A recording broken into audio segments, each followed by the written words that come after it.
même pas dire, on passe aux choses sérieuses, parce que franchement, on est très sérieux depuis ce matin, depuis tout à l'heure. Mais on va aborder des choses peut-être plus juridiques, donc pour certains plus familiers. Ce sera plus familier. Alors, on accueille donc Bertrand Cassard, qui est docteur en droit. Vous me corrigez, hein, surtout si je dis des sottises. Et figurez-vous qu'il est co-directeur de diplômes universitaires, notamment transformation numérique du droit. Et oui. Et puis data, IA, droit du numérique, à Panthéon-Sorbonne. Et avec nous aussi, Pascal Alix, vous êtes avocat. Pas que. Pas que, je sais, il y a une... Mais non, comment je commence pas. par ça. Ça me résume pas. Oh, mais qu'est-ce que c'est chouette d'entendre un avocat dire ça. Pardon. Voilà. Donc, il est aussi enseignant au DU, responsable de l'éthique de l'IA. Et oui, tiens, c'est un mot qu'on n'a pas prononcé tellement depuis ce matin, c'est éthique. Mais enfin, derrière confiance, il y a toujours un peu d'éthique, ou fiabilité, il y a toujours un peu d'éthique. Donc, enfin, c'est mon avis. Hein. Vous êtes aussi doctorant en droit de l'IA. Et vous aussi à Panthéon-Sorbonne. À Panthéon-Sorbonne aussi. Voilà. Mais quelle université à la pointe, n'est-ce pas? Alors, messieurs, risque professionnel, enjeux juridiques. Qui commence? Pascal, peut-être ou... Tu... allez-y. Ok. Bon, moi, je vais réagir un peu à ce qui a été dit ce matin. Bon, donc vous voyez un petit peu d'où je viens, d'où je parle, etc. Donc je suis à la fois praticien, chercheur. Par ailleurs, il y a une des raisons pour laquelle je pense qu'on m'a invité, Jean m'a demandé de venir, c'est que j'utilise au quotidien à peu près 2 heures tout ce qui est accessible en version payante des applications qui sont basées sur les LLM, c'est-à-dire Bard, Perplexity.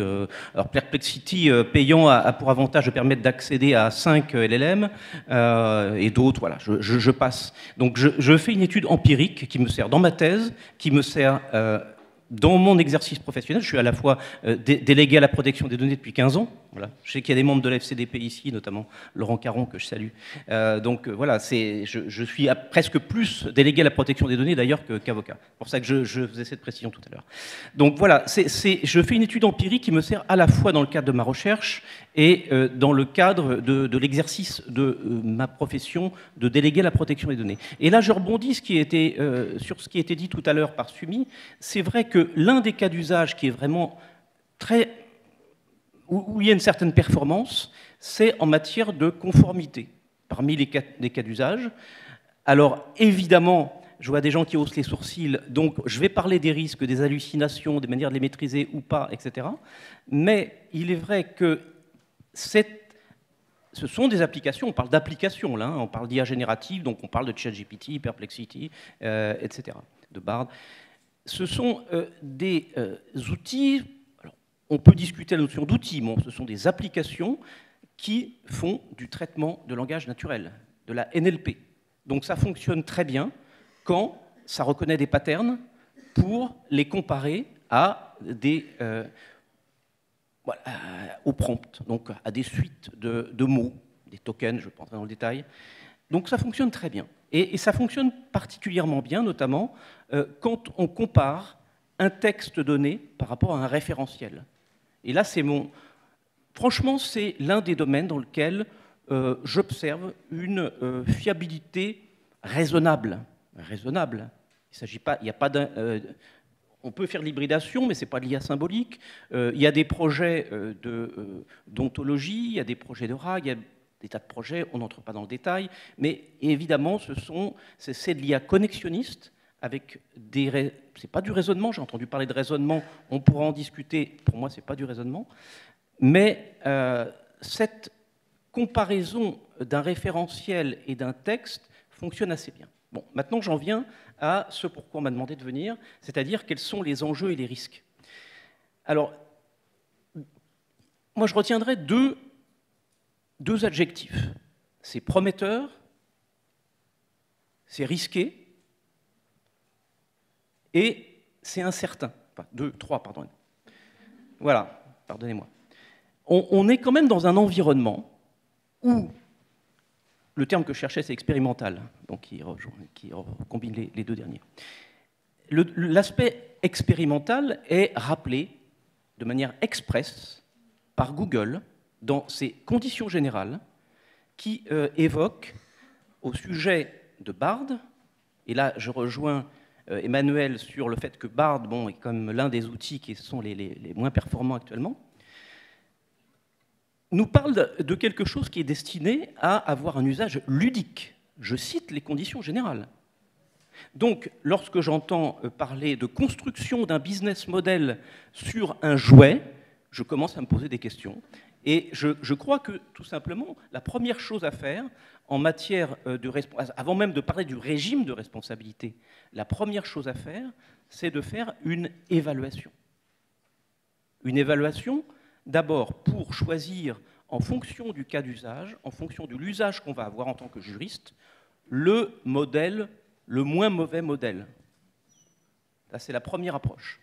Il s'agit d'ailleurs de l'une des obligations, si l'on se réfère au RGPD, bon, je ne parle même pas de l'AI Act, j'en parlerai de manière accessoire, mais qui n'est pas encore...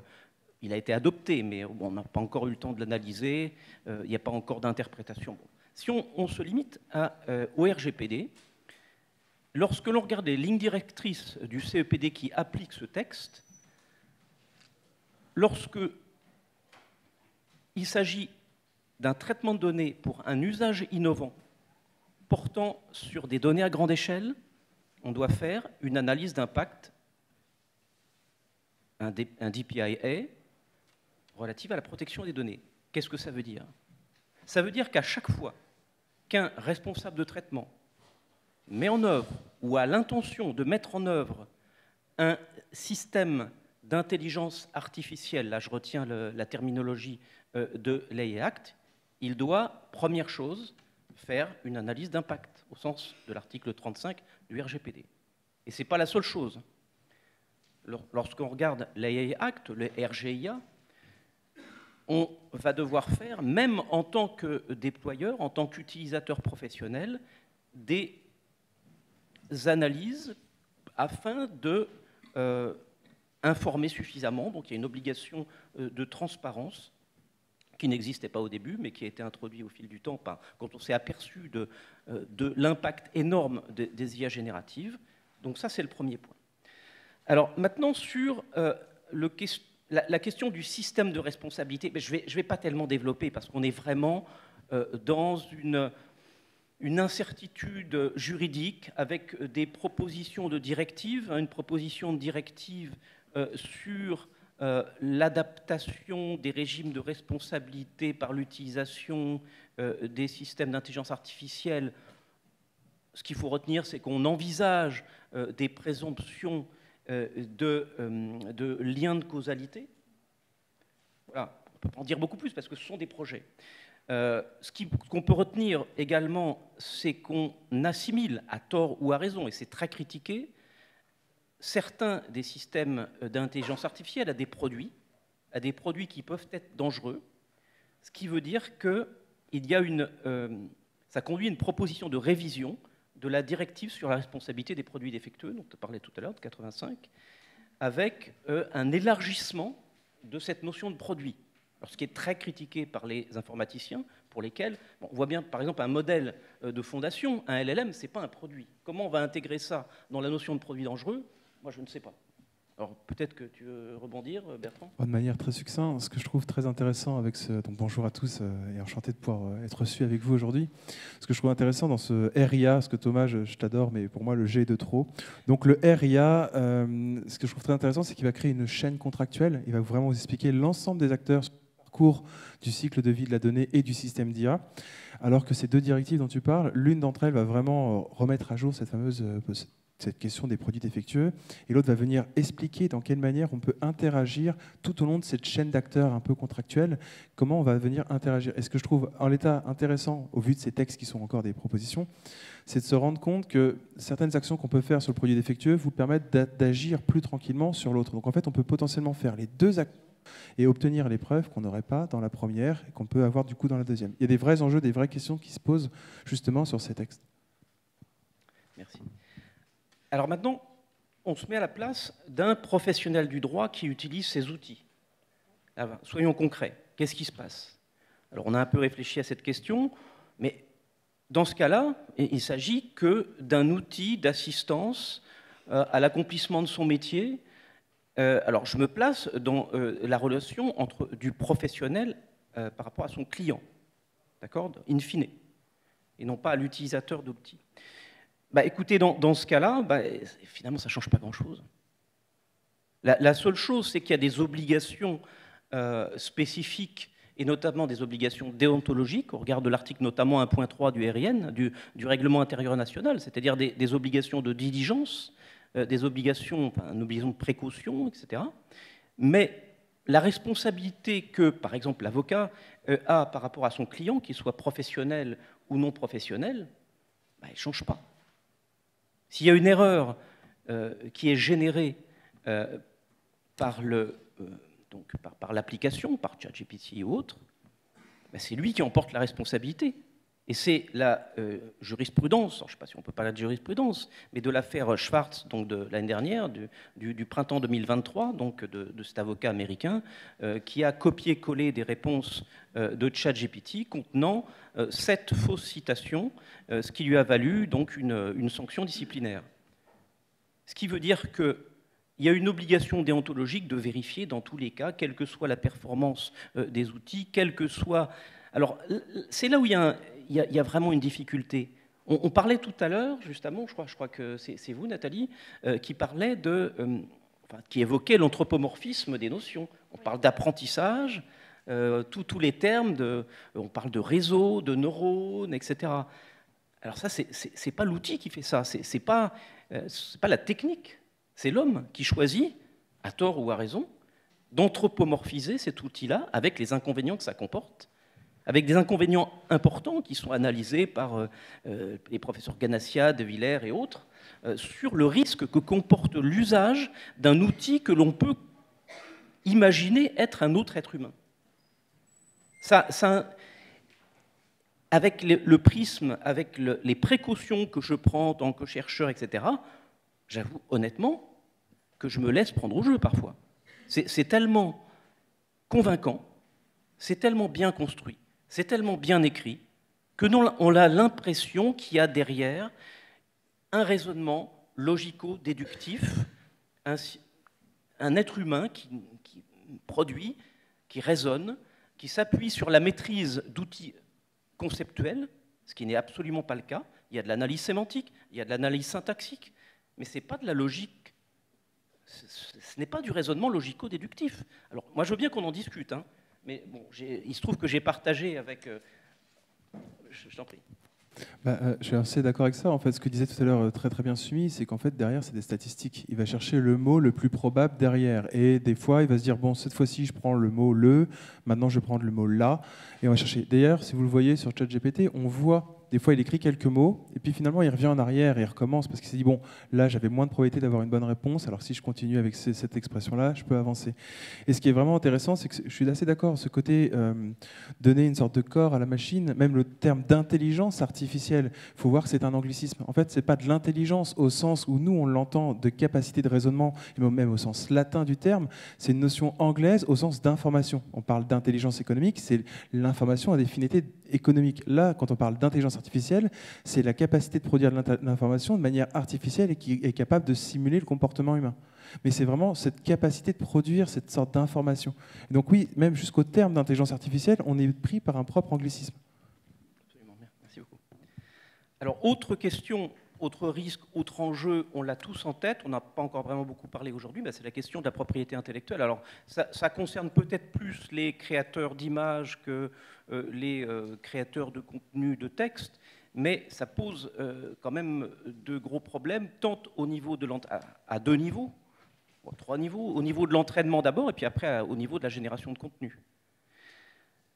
Premièrement, l'IA, donc, ça repose sur la capacité des machines à apprendre, à digérer, hein, si on reprend les termes des rapports du CSPLA, à digérer un très très grand nombre d'informations, de données structurées, non structurées. Mais parmi ces informations, il y a des œuvres. Il y a des œuvres protégées. et des œuvres protégées qui sont traitées, qui sont digérées, ingérées, restructurées, qui permettent de construire des schémas, des patterns, donc de déceler des patterns. Et la question se pose de savoir si l'utilisation de ces œuvres protégées, on ne sait pas exactement, vous savez, par exemple, si on prend l'exemple de GPT, donc, qui est utilisé dans ChatGPT, le modèle s'est entraîné sur presque l'intégralité du web accessible. Et sur le web accessible, on sait tous qu'il y a énormément d'œuvres protégées. Évidemment, OpenAI n'a pas demandé à chacun des auteurs l'autorisation de digérer ces œuvres. Alors, pour permettre malgré tout ce fonctionnement, en Union européenne, dans l'Union européenne, donc, il y a une exception au système de droit d'auteur qui a été introduite donc, dans la directive du 17 avril 2019 et qui a été transposée donc, en droit français le 12 mai 2021, enfin par l'ordonnance du 12 mai 2021 dans le Code de la propriété intellectuelle. Donc c'est l'exception de fouille des données ou text and data mining. Alors, initialement, il s'agissait simplement de permettre à leur recherche d'accéder à des données pour pouvoir faire tourner ces modèles. Et peut-être avec le lobbying, enfin je ne sais pas, mais il y a un deuxième cas qui a été envisagé, c'est celui de pouvoir s'entraîner sur des corpus comprenant des œuvres protégées dans un but autre. Alors on ne précise pas à titre commercial, mais c'est le cas. Et dans ce cas-là, il y a une possibilité, donc dans l'article L122.5.3 du Code de la propriété intellectuelle, il y a la possibilité donc, pour les éditeurs ou pour les fournisseurs de ces modèles d'entraîner sur des corpus comprenant des œuvres protégées dans la mesure, c'est un système d'opt-out, où les titulaires de droit ne sont pas opposés à cet entraînement. Alors le syndicat national de l'édition s'est emparé de cette question et a proposé des modèles à la fois de clauses, de mentions et d'outils pour limiter la possibilité de faire du web scrapping. Et donc, c'est différent. Donc, on est dans un système qui est favorable, hein, sur le plan, avec une exception, qui est favorable à l'entraînement par ces...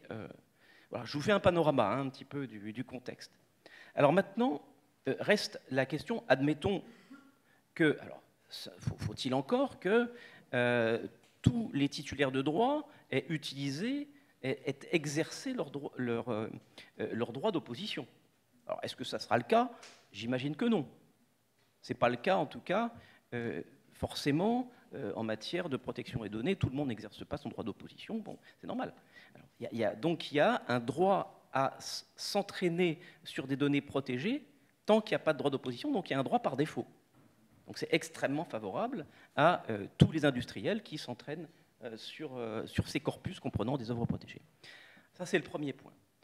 Le deuxième point, qui est beaucoup plus délicat, c'est le statut juridique de ces contenus.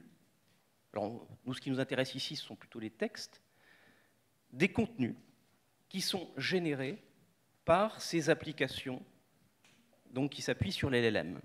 Qu'est-ce que c'est? Aujourd'hui, il n'y a absolument pas de réponse définitive. Il y a des réflexions, donc au Conseil supérieur de la propriété artistique, il y a un rapport qui a été fait en 2020 sur le sujet et qui explore donc les possibles statuts de ces œuvres. Est-ce que de ces œuvres, pardonnez-moi, de ces textes, elle évoque quand même dans le rapport, on parle d'œuvres de résultats, mais d'œuvres de résultats sans dire réellement que c'est nécessairement une œuvre de l'esprit au sens du code de la propriété intellectuelle. Est-ce que c'est une œuvre de l'esprit? Ce n'est pas une certitude. Donc le rapport du CSPLA propose une grille d'analyse qui s'appuie sur 3 critères. Le degré d'autonomie de l'IA, et ça c'est parfaitement logique, souvenez-vous de la définition d'une œuvre de l'esprit. Il y a une notion d'intention de l'auteur, il y a une notion d'empreinte de la personnalité de l'auteur. Donc si c'est une œuvre purement aléatoire, voilà, il n'y a plus d'intention de l'auteur. Ensuite, le degré, c'est toujours dans le même sens, le degré d'intervention humaine, et le degré d'originalité du contenu. Donc là, on regarde le résultat et non pas le processus. Il y a déjà des décisions qui vont dans le sens de l'exclusion du statut d'œuvre de l'esprit, mais sous le régime du copyright aux États-Unis, et on a refusé qu'une œuvre, une image générée malgré un prompt très détaillé, on a refusé qu'il soit protégé par le copyright. Alors, la décision, le statut n'est pas définitif. J'ai une intuition, je me trompe peut-être, mais j'imagine que ça va dépendre de la complexité du prompt. Si on a ces 3 critères à l'esprit, plus le prompt est détaillé, peut-être qu'on va considérer que le prompt est original, donc il participe de manière déterminante à la génération du texte ou de l'image. Mais c'est une intuition. Pour l'instant, on n'en sait strictement rien. Donc, incertitude. On est vraiment dans un monde incertain quant au régime juridique de ces contenus qui sont générés, alors, moins au niveau de l'entraînement, mais au niveau du résultat. Alors, autre problématique, il y a, par ailleurs, la problématique de la cybersécurité et de tous les impacts que peuvent avoir, bons et mauvais, ces systèmes d'intelligence générative sur les enjeux de cybersécurité. Je vous rappelle à cette occasion que les exigences légales en matière de cybersécurité augmentent d'année en année, vont s'appliquer dans les années qui viennent, et dès cette année, la directive NIS 2, le règlement DORA, et qui, pour les entités financières et tous les prestataires des technologies de l'information et de la communication qui sont sous-traitants, qui leur donnent des prestations, ça va augmenter notablement leurs obligations de sécurité, qui est déjà une obligation de l'article 32 du RGPD d'ailleurs. Donc il y a un impact qui est positif en ce sens que ça va permettre d'améliorer la détection automatique d'intrusion dans les systèmes, mais par ailleurs, ça va augmenter le nombre de vulnérabilités, ça va augmenter la possibilité de faire des attaques complexes, difficiles à détecter. Donc on va se retrouver avec des IA qui attaquent et des IA qui défendent. C'est une problématique qu'on va retrouver dans des tas d'environnements, c'est-à-dire l'IA qui pose des problèmes et l'IA qui va réguler en matière dans les réseaux sociaux, notamment la modération des contenus haineux, donc qui vont être générés automatiquement de manière massive, et il va y avoir une régulation algorithmique, qui existe déjà d'ailleurs. Donc, problème d'empoisonnement des données, dont on a parlé, je crois, il me semble, des données malveillantes qui sont introduites pour corrompre les résultats, un problème de confiance excessive dans l'IA qui va permettre, par exemple, de divulguer des informations sensibles, raison pour laquelle certains groupes, comme Samsung ou autres, ou même Microsoft pendant un moment, paradoxalement, ont été amenés à interdire l'usage de ces systèmes d'intelligence générative. Pourquoi ? Parce que, par hasard, ils ont retrouvé, en faisant une requête, des éléments d'un plan de l'entreprise qui étaient confidentiels. Parce que ça ne... Alors, je ne parle que des outils publics, payants ou non payants. Je ne parle pas des systèmes qui sont réentraînés, qui sont sécurisés. Je ne parle pas d'Ordali, par exemple, qui est probablement, comme vous l'avez dit... Alors, je voudrais bien l'essayer, d'ailleurs, au passage.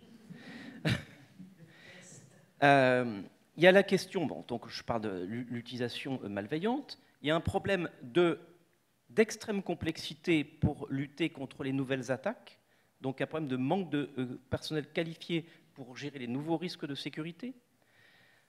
Et donc ce qu'il faut garder à l'esprit, en termes de sécurité, c'est que, compte tenu de tout ça, j'ai pas mal échangé avec des personnes qui sont dans les secteurs critiques, dans l'armée, les transports, le secteur de l'énergie, etc., m'ont tous dit, nous, pour l'instant, on travaille sur l'hybridation entre l'IA symbolique, qu'on a vu avec Sumi, et l'IA connexionniste, donc, dont fait partie l'IA générative. On travaille sur l'hybridation de ces deux systèmes d'intelligence artificielle pour avoir l'avantage des deux, sans avoir trop les inconvénients des deux. C'est-à-dire que ça fonctionne plus vite, mieux, de manière plus efficace, plus performante, mais sans avoir les risques de l'IA générative. Mais pour l'instant, dans les secteurs critiques, et on peut considérer que la justice est un secteur critique, il faut y aller avec précaution. Je ne sais pas ce que pense la DILA, mais il me semble que la DILA nous a livré un discours qui va un peu dans ce sens-là. On fait des tests, mais on ne va peut-être pas livrer au public tout de suite des outils qui ne sont pas encore avec des scores de pertinence et de fiabilité totaux. Alors, la dernière question, c'est évidemment la question, alors j'en ai un peu parlé sur la confidentialité des données d'entreprise, mais c'est celle de la protection des données. Alors, souvenez-vous, pour tous ceux qui ont utilisé ChatGPT, par exemple, il y a une petite mention qui est en bas et qui nous dit que cet outil ne garantit pas la confidentialité. Et d'ailleurs, dans les conditions générales, ça nous rappelle que ça ne garantit pas la confidentialité. Qu'est-ce que ça veut dire? Ça veut dire que ça s'entraîne sur des données qui peuvent comporter des données à caractère personnel. Donc la solution, elle est toute simple. Moi, c'est ce que je fais quand je m'entraîne, quand je compare des documents, etc. C'est d'anonymiser. Alors c'est sûr qu'on peut réidentifier, bon. Mais au moins la première des précautions à faire si vous utilisez dans le cadre de vos cabinets, dans le cadre de vos professions, ces outils-là, c'est de ne jamais soumettre à ChatGPT, à Perplexity, à Bard et autres, des textes comportant des données à caractère personnel, parce qu'on ne sait pas du tout comment ça va être traité. Et c'est même, je suis désolé, mais c'est même un délit pénal. Les traitements qui ne mettent pas en œuvre des mesures qui n'appliquent pas l'article 32, c'est pénalement répréhensible. Alors, il n'y a même pas besoin d'intention. Alors ça, c'est donc la première chose. Alors, juste à titre d'illustration, je ne sais pas si je suis dans les temps. Je continue, moi, je finis. Ouais, je peux être très très long, je suis désolé sur ce sujet. Là, ce qu'on peut avoir en tête, c'est comme concrétisation de ce risque en matière de protection des données, c'est ce que nous a dit la Garante, c'est-à-dire la CNIL italienne, qui avait en mars 2023 suspendu les services suspendus. Là, on ne parle pas d'amende, parce que je sais que quand on discute de protection des données, on dit oui, mais la CNIL, elle ne prononce que X amendes par an, il n'y a pas un grand risque, etc. Si, il y a un risque. Il y a un risque, c'est d'arrêter le traitement. C'est dans le RGPD, ça, on l'oublie un peu. Ce n'est pas simplement de prononcer des amendes, c'est de suspendre le traitement. Donc la Garante, donc l'autorité italienne, avait suspendu les traitements pendant un mois jusqu'à ce qu'elle considère qu'il y avait des efforts à faire, mais que c'était acceptable, etc. Mais maintenant, elle revient. Et elle repose la question à OpenAI en disant, écoutez, vous aviez fait des efforts, vous êtes engagé à le faire. Maintenant, je constate que, écoutez, sur tel et tel point, le RGPD n'est pas respecté.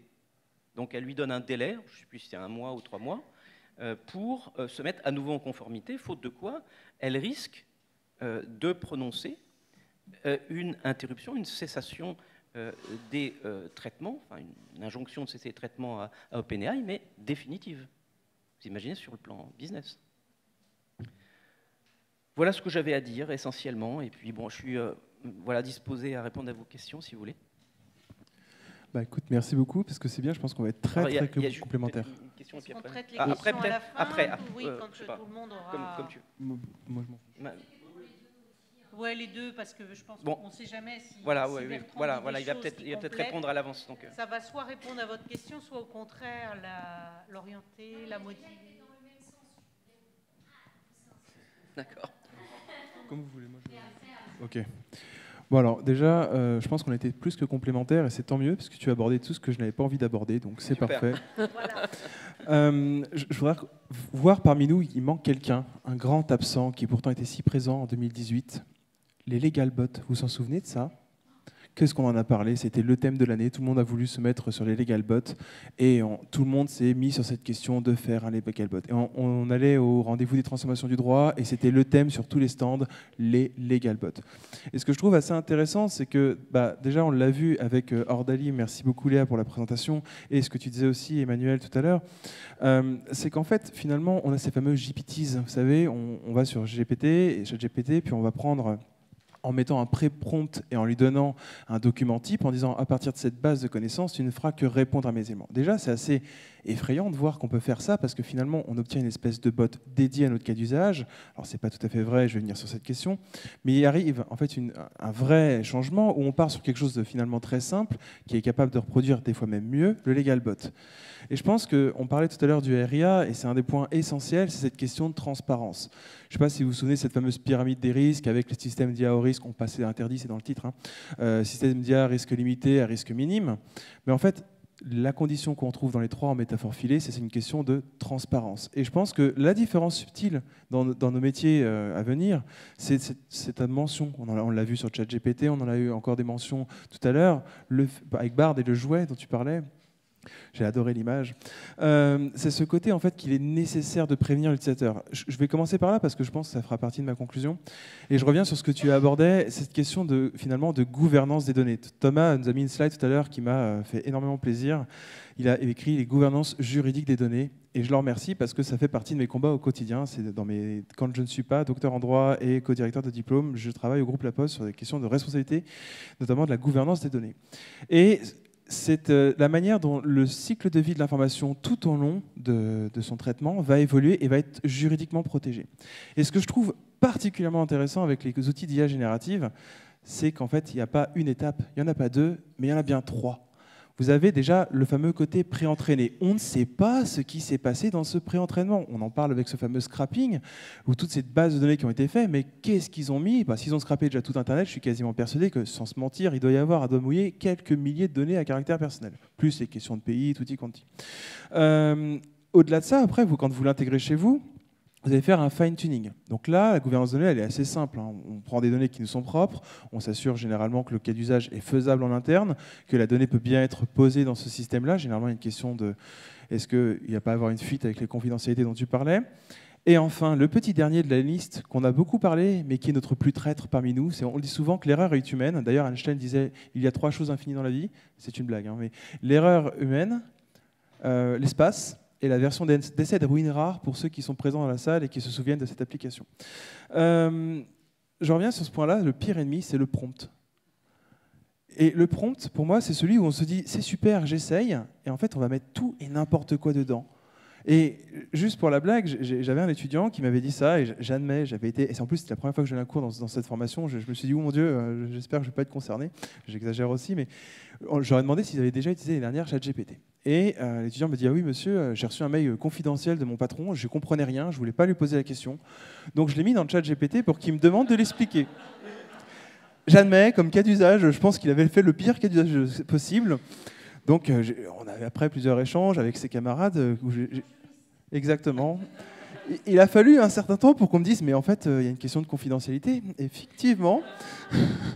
Donc là, je me suis dit qu'il allait peut-être falloir sensibiliser sur ce prompt, parce que, mine de rien, c'est là encore l'endroit où on va mettre le plus de problèmes. C'est-à-dire que même si on sait sur quoi c'est pré-entraîné, même si on a réussi à bien le fine-tuner, l'utilisateur final, s'il n'est pas avéré de ces éléments-là, peut nous faire des folies. Et dans ces petites folies, dans nos métiers, il y a quelque chose aussi d'intéressant, c'est qu'on a plusieurs types de données qu'on va pouvoir ingérer en fine-tuning, en pré-entraînement ou même en prompt. Ça peut être des données publiques, des données privées, mais toutes ces données sont soumises de facto au minimum à des protections. On le retrouve aussi avec les données scientifiques, et on le voit, tu le disais très bien tout à l'heure avec le syndicat national des éditions, ou même la manière de se protéger, on le voit de plus en plus qu'il y a une vraie question qui va être mise en place derrière de comment on peut ou pas utiliser ces données. Nos thèses qui sont en open access, on n'a peut-être pas envie qu'elles soient fouillées, ou on en a envie. C'est une vraie question.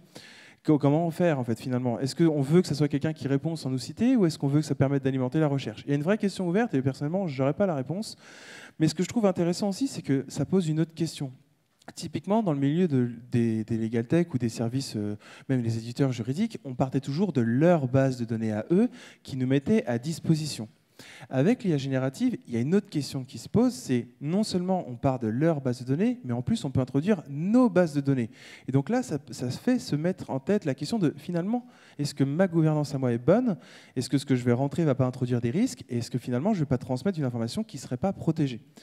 Et ça, je pense que c'est un nerf de guerre et c'est une question forte qui gravitera autour de cette question de gouvernance des données. Il y a un point assez classique, tu parlais du RGPD et je te rejoins à fond, mais il y a cette question de consentement. derrière, est-ce que la donnée a bien été donnée avec un consentement? Est-ce que ce fameux scrapping, parce que tout le monde le sait, le scrapping n'est pas illégal, mais en fait, il y a quand même des choses qu'on peut protéger. Et c'est cette question derrière de consentement et comment la donnée peut être collectée, du moins que la collecte de la donnée a été conforme pour le traitement. Parce qu'on peut avoir des données, on peut les avoir collectées, mais on ne peut parfois ne pas avoir le droit de les utiliser. C'est aussi une autre question qui peut en sortir.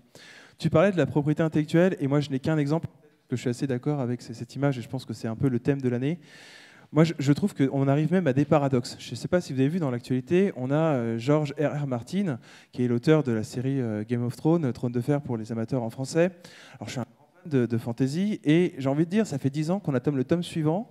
Alors, plutôt que faire un procès pour dire, bon, tu n'utilises pas mes données sur ChatGPT, il serait peut-être bien de prendre la plume. Ou alors utiliser ChatGPT, finalement, pour réussir à arriver à la fin du bouquin.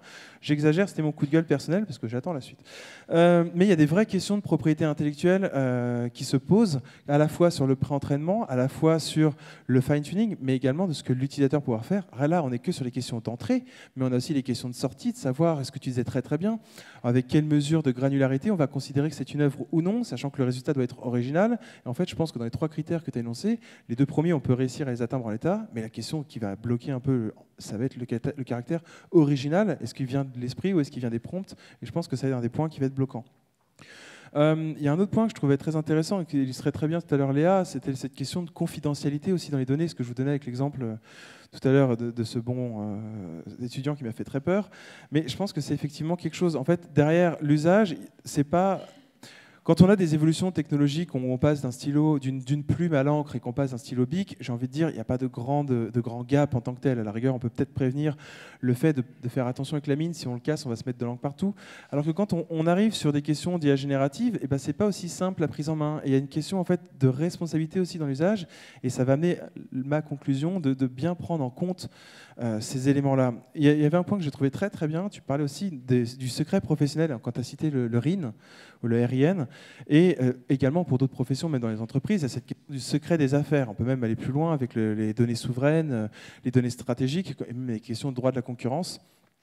Et ça, je pense que c'est des éléments où, en amont, avant d'utiliser ce genre de système d'IA générative, il faut bien le prendre en considération de quelle manière on va intégrer un système chez soi, où on va prendre un service et qui va permettre de ne pas aller à l'encontre de ces protections. Et je pense que tu le disais très bien tout à l'heure, et je n'ai pas besoin d'insister là-dessus.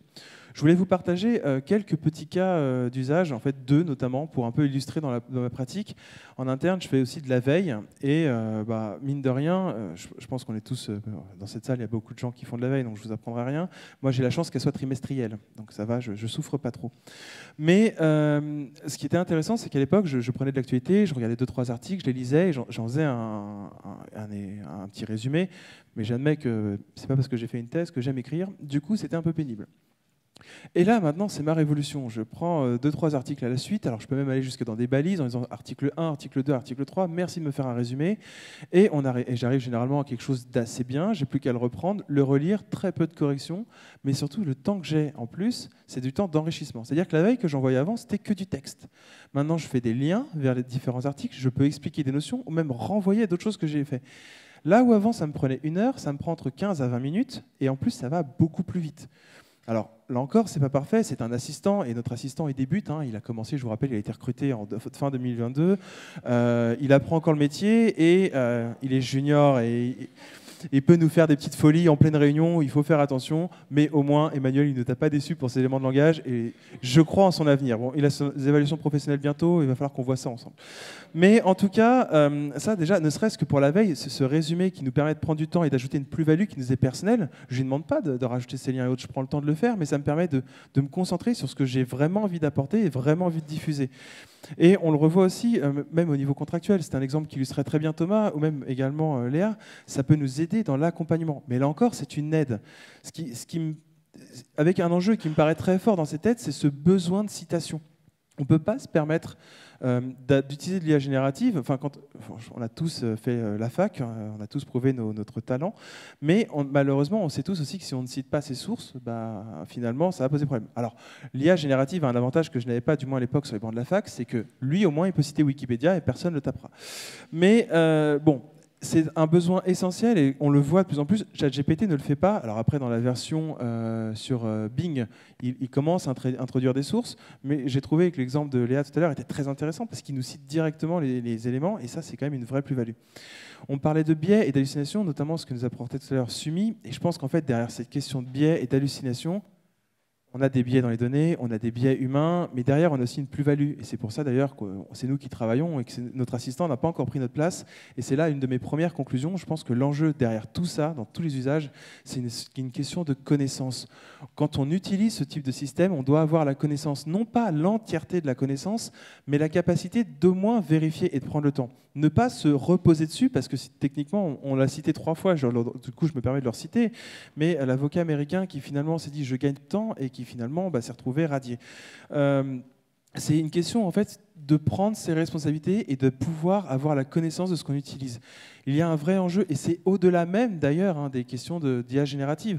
On voit dans ce règlement pour l'intelligence artificielle, on voit notamment ces questions de modèles de fondation, et de GPI, donc c'est General Purpose AI System, donc c'est système d'IA à usage général. Et on voit en réalité que cette question-là peut être plus large, et notamment pour des briques tiers. Et prendre une brique en open source, c'est très bien, mais prendre une brique en open source ne garantit pas forcément que la donnée qui a été dans son entraînement ou dans son usage ne va pas être conforme à notre politique interne. On a, ça a été dit déjà, mais oublié cette question d'éthique, mais je pense que l'éthique, dans les 2 années à venir, même si c'est un sujet qui est vieux, qui a quand même pas mal agi dès 2019 avec le hashtag, mais cette question d'éthique, c'est notre précurseur pour commencer à former à l'arrivée du RIA et de toutes ces questions qui vont être déduites, notamment de transparence, de responsabilité, de former à la conformité dans le cadre des systèmes d'IA à usage général. Alors, là encore, j'ai déjà poussé un coup de gueule pour Game of Thrones, je vais essayer de faire un coup de gueule un peu plus sérieux, mais on a un article 10 dans ce projet de règlement sur la gouvernance des données. Et alors, pour être mon sujet de recherche, je trouve que c'est quand même très réducteur de qualifier la qualité des données comme étant le seul enjeu de la gouvernance des données. Pour moi, la gouvernance des données, c'est juridique et c'est prendre en compte tous ces... Enfin, c'est plus large que juridique, mais c'est surtout de prendre, de notre angle, toutes ces questions que tu as très bien citées, la cybersécurité, la protection des données au sens du RGPD, le consentement, l'usage même de ces données, qu'elles soient publiques, privées, cette confidentialité, ce secret des affaires, ce secret professionnel. Et là, c'est un des enjeux derrière également de connaissance lorsqu'on va user et suruser de ce logiciel, cet assistant qui a une bonne courbe de progression. On le voyait justement dans l'image de Sumi où la courbe commençait à bien remonter après une petite phase un peu plate. Je pense qu'il va avoir une bonne note. L'idée derrière, c'est que ça reste un outil. C'est un assistant et c'est un outil. Et il faut garder cet aspect connaissance, de vraiment être... toujours dans la relecture, la vérification, on aura toujours dans un système d'IA, et je crois que c'est Emmanuel qui le disait très bien, avec le temps, un système d'IA est nécessairement obligé de se dégrader. Et ChatGPT était excellent avec le GitHub Copilot. Maintenant, vous lui demandez de coder, et puis il va vous répondre quelque chose où en fait, finalement, il a fait des pieds et des mains juste pour vous dire « Hello World ». Donc c'est un peu vraiment garder cet aspect connaissance et savoir qu'au cours du temps, ça se dégrade. Il faut aussi avoir l'idée en tête qu'on retrouve aussi dans tous nos usages, c'est que la finalité, c'est pas simplement la mise en place du système, c'est s'assurer de son maintien en cours de route et s'assurer que la gouvernance de ces données, de ces protections se maintienne. Si au début, il vous répond « Non, non, vous êtes un étudiant », ce qui est l'exemple de tout à l'heure, vous êtes à l'école primaire et faites votre exposé, à la fin, il peut vous dire « Bah oui, tout à fait, voici l'exposé. D'ailleurs, tu m'as pas demandé, mais je peux aussi t'expliquer comment très bien tricher en classe. » Parce qu'en fait, plusieurs questions lui ont posé le prompt et finalement, bon, il s'est dit, c'est peut-être ça que j'attendais. Donc il y a un besoin derrière qui est quand même prégnant. Je reviendrai encore à ce qui a été dit sur les... Je crois que c'était Emmanuel encore, finalement, je te cite énormément. Mais cette question de souveraineté, derrière, finalement, tous les enjeux, je crois que tu parlais d'OGAFAM, encore une fois, je te cite. Mais... l'enjeu derrière, et c'est pour ça qu'on a le RGPD, et c'est pour ça qu'on a le RIA, c'est pour ça qu'on a le DSA, DMA, et je vous passe la liste parce qu'elle est longue et non exhaustive. Mais derrière, l'enjeu, c'est que les États-Unis ont les logiciels, la Chine et l'Asie possèdent vraiment le matériel. Notre enjeu dans ce marché, notre cœur de secteur, c'est d'avoir déjà un marché de consommateurs, et donc de facto de pouvoir imposer nos règles. Et ces règles-là, je pense que c'est notre enjeu premier et prégnant si on veut être sur ce marché concurrentiel. On n'a pas forcément les capacités financières de faire des services qui pourront les concurrencer en l'état, mais on a la capacité juridiquement de leur imposer le fonctionnement. Et je terminerai sur ça. On parlait à l'époque, et tu citais les codes sur Légifrance qui étaient traduits, mais ça fait partie du rayonnement du droit et on l'a longtemps fait. Il y a l'association aussi Henri Capitan qui l'a fait. Napoléon, même en son temps, avec son code napoléonien, qui nous a mis à peu près dans tous les pays, à participer très fortement à ce rayonnement du droit. Mais je pense sincèrement qu'être capable d'entraîner des systèmes d'IA génératifs, ou du moins de développer des legal tech en France qui sont basés sur notre droit et notre mode de réflexion, c'est aussi un moyen de peser sur ce marché et donc faire de notre conformité, de faire de notre gouvernance juridique, de notre approche et de l'avoir dès à présent d'être avéré et d'être au fait. Donc j'espère qu'après mon intervention longue et avec un débit très rapide, vous retiendrez qu'une chose, c'est cette idée de connaissance. On sera capable de vraiment s'assurer que ça soit souverain et que finalement, derrière, il y a des enjeux derrière marché de rayonnement du droit et de rayonnement de notre manière de penser. Merci beaucoup.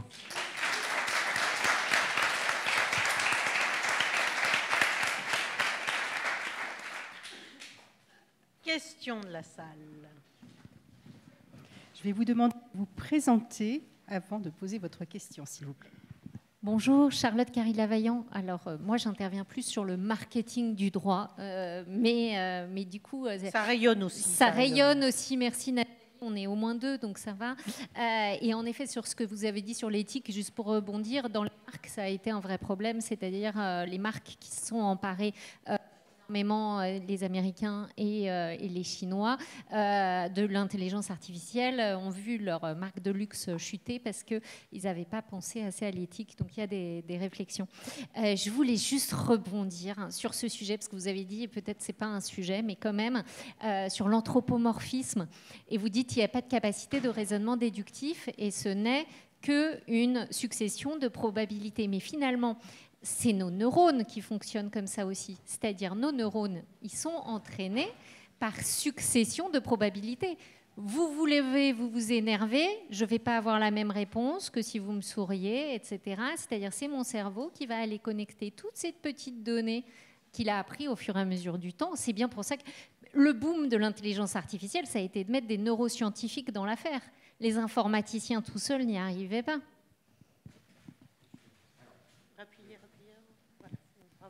Alors, vous avez une vision cybernétique du cerveau qui n'est pas la mienne.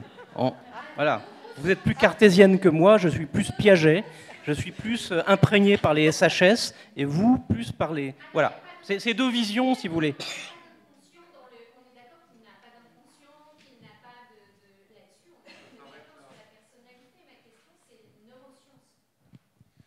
Alors, je vais vous donner un exemple. Moi, ce que je trouve intéressant, c'est qu'un enfant, il se prend une fois la main sur le feu, il ne la remettra plus jamais. Oui, bon. Après, c'est des questions peut-être au niveau de santé, mais on ne va pas rentrer dans ces débats. Mais en général, une fois suffit. Globalement, ça marche. Ouais, voilà, Après, s'il le fait une deuxième fois, j'aime espérer que pour illustrer notre bon vieil adage, il le fasse une troisième. Mais on va dire qu'on part sur un nombre de 3.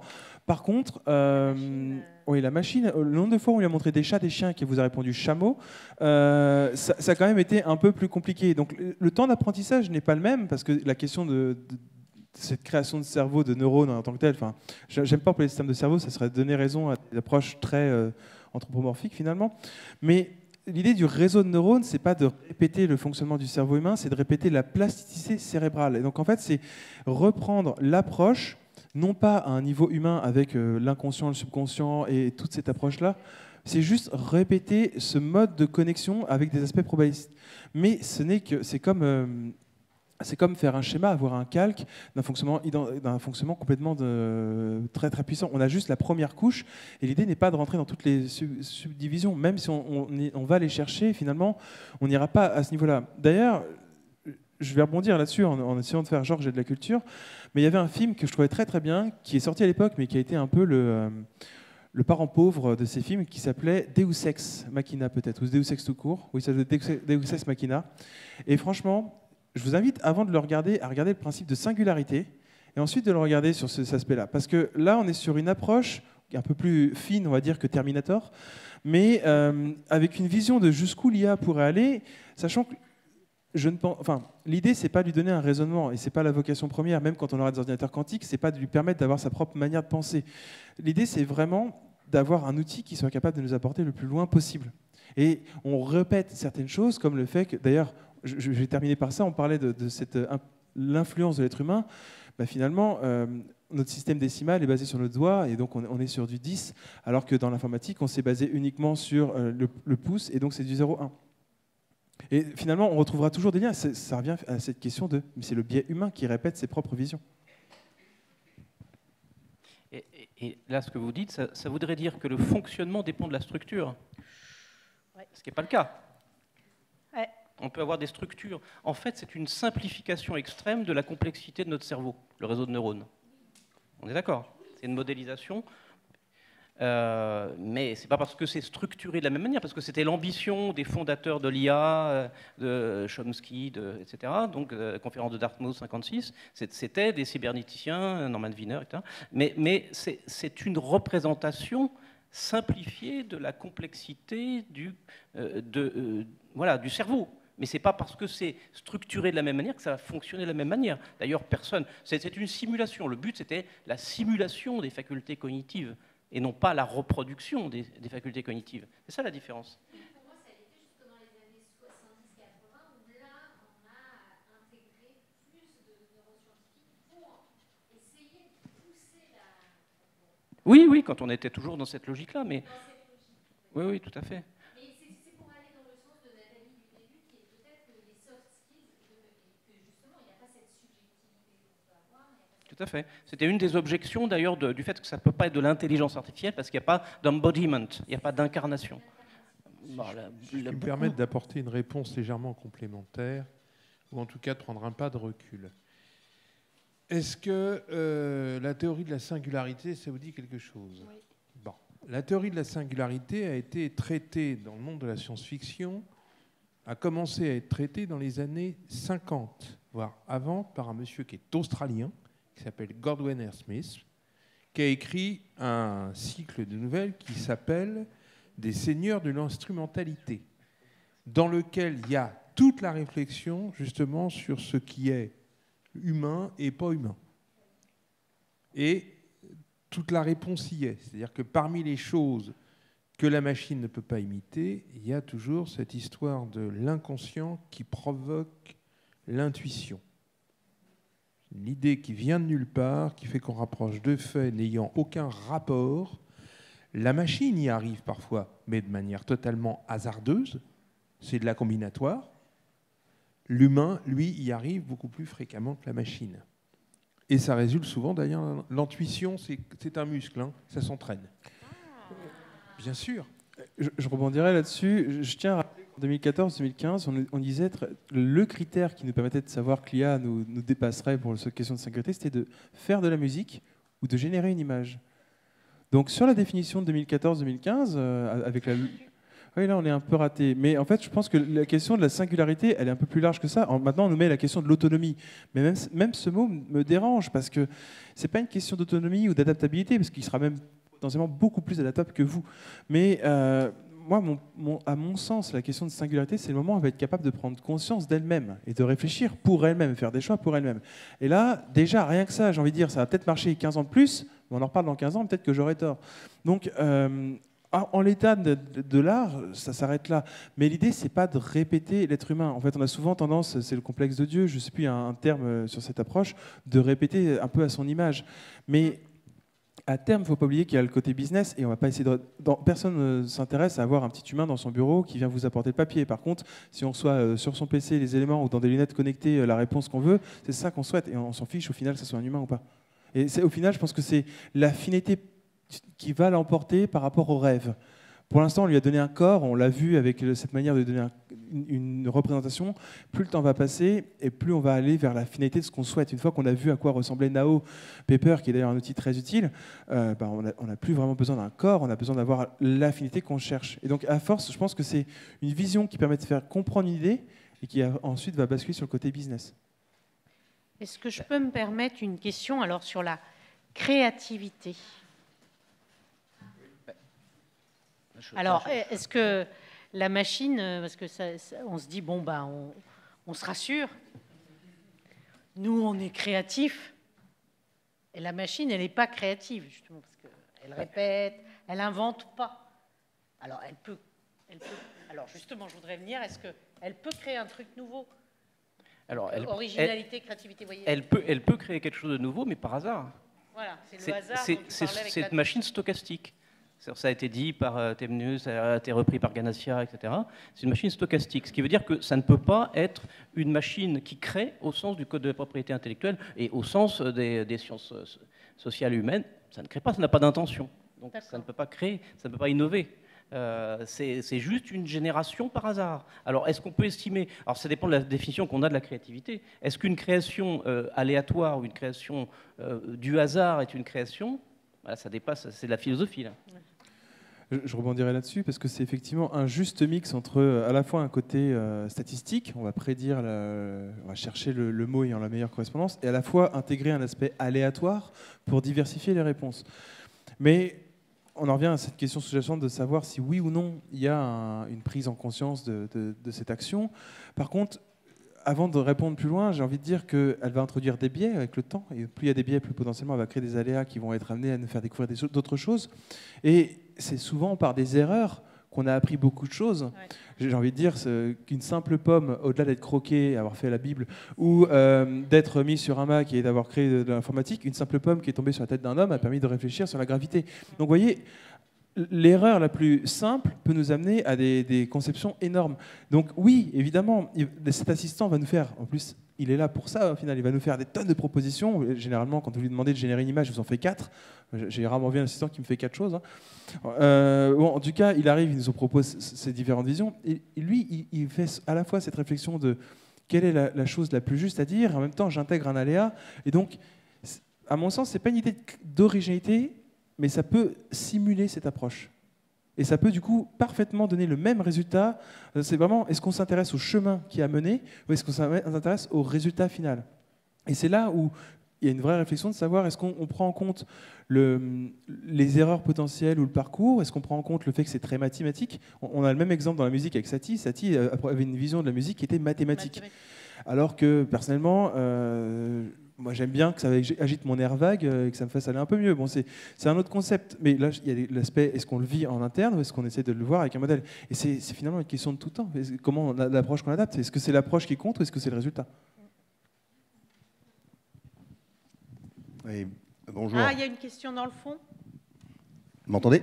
Oui, ok. Emmanuel Barthes, documentaliste juridique et, on va dire, analyste de l'IA juridique amateur. Ça fait depuis 2017 que je regarde un petit peu les legal tech et ce que fait l'IA et que je teste. Sur le point précis, sur la question précise, il y a eu des réflexions de Francesconi, qui est un Italien qui travaille l'équivalent du CNRS en Italie. Il y a eu des réflexions également d'un neurobiologiste qui s'appelle Antonio Damasio, qui est bien connu dans les cercles scientifiques de type médical, biologie. Les gens qui sont vraiment sur l'IAG estiment que de toute façon, tant qu'on n'est pas capable de faire une IA émotive, c'est-à-dire une IA incarnée dans un corps, il n'y a pas d'IAG. Hein. Et c'est en partie relié aussi à l'intuition. Les émotions sont également reliées à des choses qu'on voit notamment chez les juges. Quand par exemple un juge français, ce qui lui est interdit mais qui le fait de temps en temps, va juger en équité, il va le faire en partie sous le coup d'une émotion. Il va avoir par exemple une très grande dissimilarité de moyens, une très grande dissimilarité de puissance entre deux parties, et il va rééquilibrer. Il ne le fait pas comme un pur esprit. Donc, ça c'est une réponse un peu technique à la question de la puissance, de quelle puissance elle y a. Maintenant, dans un deuxième temps, ce que je voudrais suggérer, c'est que nous nous posons tous la question de la puissance de l'IA parce que, on revient à ce qu'on avait dit précédemment, nous faisons tous de l'anthropomorphisme. Je crois que c'est vraiment le grand écueil quand on veut évaluer les performances de l'IA ou réfléchir à ce que ça peut ou va donner. Il faut vraiment, excusez-moi de la violence du terme, mais il faut foutre l'anthropomorphisme par la fenêtre. Il faut le tuer. Il faut vraiment cesser de se poser la question de quand est-ce que l'IA va nous remplacer, parce que chaque fois qu'on fait ça, on sous-entend qu'en fait, l'IA, c'est un être humain. Non. C'est de la proba, c'est des maths, c'est de la programmation. Il y a énormément de programmation là-dedans. Et c'est des données. Et puis surtout, c'est du matériel. La plupart des concepts importants de l'IA générative ont été posés lors du Dartmouth Project dans les années 50. Simplement, ils n'avaient aucun moyen matériel en serveur, en connexion, en Internet, etc., de les réaliser. L'essentiel des progrès actuels sont liés à la disponibilité des données sur Internet et à la puissance des ordinateurs disponibles chez les GAFAM. Donc concrètement, plutôt que se dire, OK, quand est-ce que l'IA va nous remplacer ou est-ce que l'IA générale va arriver, je pense que c'est plus intéressant et c'est plus porteur de se poser la question de quels sont les jeux de données qui seront intégrés en français et en droit français et de qualité ou pas de qualité dans le futur. Ce type de question permet beaucoup mieux de déterminer ce qui va probablement être possible ou pas dans le futur. Et la deuxième grande question à se poser, c'est quels sont les moyens informatiques qui, là encore, vont éventuellement être mis à disposition. En ce moment, il y a un grand débat dans les SHS sur les petits LLM nécessitant des petits serveurs. Si, comme certains le pensent, ce type de LLM tournant, donc petits LLM tournant sur des petits matériels informatiques se démocratise, ça peut changer pas mal de choses s'ils arrivent à un niveau minimal de qualité de réponse. Mais ce n'est pas encore le cas. Voilà, c'est juste pour essayer de... je ne dis pas que j'apporte une réponse, mais c'est ce genre de réflexion, ce genre de critères auxquels il faut porter attention si on veut trouver des réponses et surtout se dire que non, il ne faut pas raisonner en termes d'anthropomorphisme puisque ça ne nous donne pas les bonnes réponses, je pense, et ça ne permet pas de focaliser l'attention sur ce qui est vraiment important. Alors, moi je suis d'accord, mais il faut l'identifier, l'anthropomorphisme. Il faut quand même en avoir conscience avant de pouvoir l'exclure. Ce qui n'est pas une évidence. Oui. Bah déjà, bonjour Emmanuel, ça me fait plaisir j'essaie de te voir après en sortant. Mais alors, moi je répondrais ça d'une autre manière. Donc, il y a eu une stratégie nationale sur l'intelligence artificielle qui a été faite en 2018. C'était le rapport Villani qui a permis de l'introduire. Et derrière ça, il y a eu plusieurs éléments qui sont déclinés, notamment, je pense que vous êtes familier peut-être de ce document qui avait fait pas mal de bruit à l'époque, mais il y avait une étude PIPAM qui était sortie en 2019 qui listait pas mal de cas d'usage sur la donnée. Et enfin, tout à l'heure, Thomas nous a abordé cette question de cette fameuse notion du commun. En fait, j'ai envie de dire qu'on n'a pas fait quelque chose d'original et de créatif, pour reprendre la question de tout à l'heure, Nathalie, parce que je pense que vous êtes tous familiers, au-delà du commun, du terme de banalité. Voilà, cette bonne vieille banalité moyenâgeuse avec ce moulin, ce seigneur et ces personnes qui amènent leur grain de blé et qui repartent avec de la farine. Et ces fameux biens communs. En fait, c'est pareil pour l'intelligence artificielle et je te rejoindrai là-dessus. L'idée, c'est potentiellement dans ces données, la manière de s'assurer la gouvernance des données qu'on peut mettre en place et aussi s'assurer de la manière dont, et c'était le terme que je voulais vous induire, on est capable de faire cette mutualisation des données. Comment, entre plusieurs acteurs, on peut se monter en consortium, en conglomérat, pour être capable de mutualiser les données. Un exemple pour que ça vous soit très parlant. Vous êtes juste votre cabinet ou votre grande entreprise et vous mettez du fine-tuning sur simplement vos contrats, en fait, potentiellement, vous répétez simplement la doctrine de votre cabinet. Par contre, il y a un ensemble de contrats qui sont mis dans un espace commun de données dans lequel personne ne peut accéder. Le but, ce n'est pas qu'on puisse accéder, seulement des personnes habilitées viennent entraîner, vérifier que. Ben là, on crée un commun où finalement, on ne peut pas accéder à l'infrastructure, mais on est capable ensuite d'uniformiser pas mal les pratiques. Il y a un véritable enjeu sur cette notion de mutation de données. Ça faisait partie de la stratégie dès 2018. On le retrouve. Tu le citais d'ailleurs avec le S-Data Hub et tous les enjeux qu'on a vus avec Amazon, cette question de souveraineté. Mais on le retrouve dans d'autres écosystèmes. On a entendu pas mal ces derniers jours, je pense que je vous apprends rien, heureusement je ne suis pas en voiture en ce moment, mais les questions des agriculteurs, ils ont été les pionniers dans cette question-là. J'ai beaucoup vu dans la presse la FNSEA. Moi, je les connaissais sous un autre angle, notamment avec une initiative qu'ils ont mise sur cet enjeu, qui est Ag Data Hub, où en fait, c'est une manière de faire de la mutualisation de données. Et donc, dans l'IA et dans un moyen de nous différencier au-delà de tout ce qu'on s'est dit dans cette conférence, mais je pense que là, on ne peut pas renchaîner sur ce thème-là, sinon on est reparti pour un certain nombre d'heures, et je pense que je vais me faire tuer d'ici là. Mais l'enjeu aussi secondaire, c'est la manière de revenir à cette vision économique de l'époque, cette banalité, et comment on peut mettre en place ces fameux communs. Merci. On a une table ronde. En 3 minutes, parce qu'il y a des... 3 minutes. Ah oui, il y a une table ronde. Très simple. Vous allez potentiellement... L'ADILA peut travailler effectivement sur des projets liés aux parlementaires. Pourquoi ? Parce que l'open data parlementaire est un open data très développé. Il y a tout, pratiquement. Avant que l'ADILA ou quelconque acteur puisse travailler sur une IA qui aiderait les communes, c'est-à-dire les collectivités territoriales à élaborer quoi que ce soit, il va se passer un temps énorme. Pourquoi ? Parce que personne n'est foutu de gérer l'open data des collectivités territoriales. C'est un travail de titan, ça fait 10 ans qu'ils y sont, et ils ne progressent pas d'un pouce. Donc là, vous pouvez attendre longtemps. Merci Jean d'avoir été bref. Je vais faire un instant de pub. Il y a une note de conjoncture qui a été faite avec la Poste, qui a été rendue en décembre et qui justement traite un peu de cette question. Alors, Merci Bertrand pour la source. voilà, sourcé. Merci.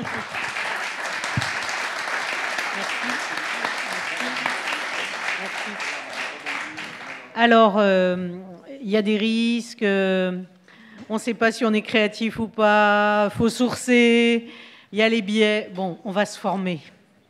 Table ronde. Quelles possibilités d'évolution ou de formation universitaire ou professionnelle? Non, c'est le mien. Le mien, tu peux me le laisser peut-être. Et donc, j'appelle mes 3 intervenants. Michel Fraisse, Thomas Butny, oui, Christophe Deschamps et Philippe Borges. Alors, comment on va se mettre? Venez. Voulez-vous que je migre? Je vais migrer. Je vais me mettre au pupitre.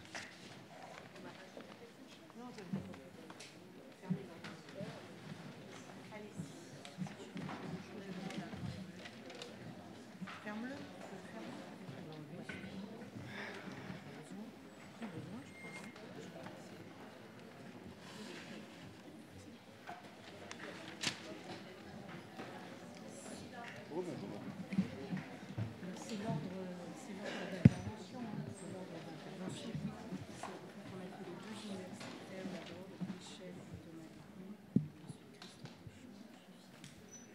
Alors, vous m'entendez? Oui, ça y est. Oh, puis je vous vois tous, c'est bien. Alors, je vais demander d'abord que Michel Fraisse nous parle un peu de l'université. Donc, vous êtes directeur du département des services à la recherche des bibliothèques de l'université de Toulouse. Toulouse-Capitole. Capitole, il faut le dire, Toulouse 1, Capitole. D'accord. Alors, quelles nouvelles compétences enseigner et enfin, comment vous faites, vous, chez vous, à Toulouse-Capitole, pour aborder cette question de l'IA?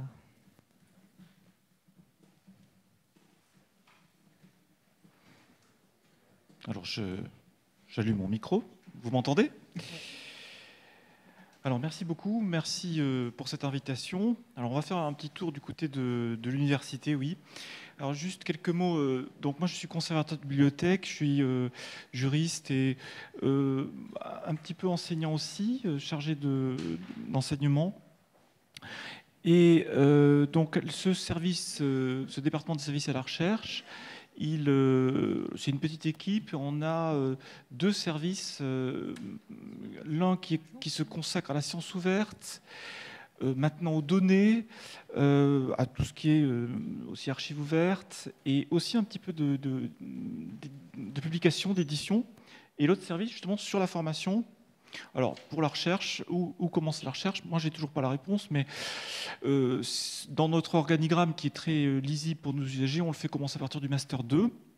Et donc, on a des formations, notamment pour l'école doctorale. Et alors, je faisais préciser Toulouse-Capitole parce que c'est donc l'université qui s'appelle maintenant officiellement Université Toulouse-Capitole. Le 1 a disparu. C'est l'université à dominante juridique, également économie, sciences politiques, gestion, management, de l'informatique.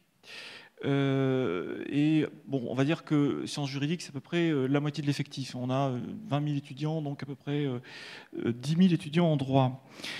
Alors, j'ai pas du tout adopté une démarche scientifique pour préparer cette intervention. J'ai eu quelques conversations avec des enseignants-chercheurs qui ont bien voulu me donner leur point de vue sur l'IA. Voilà. Donc, et puis des doctorants aussi, enfin toute une série d'usagers de l'université.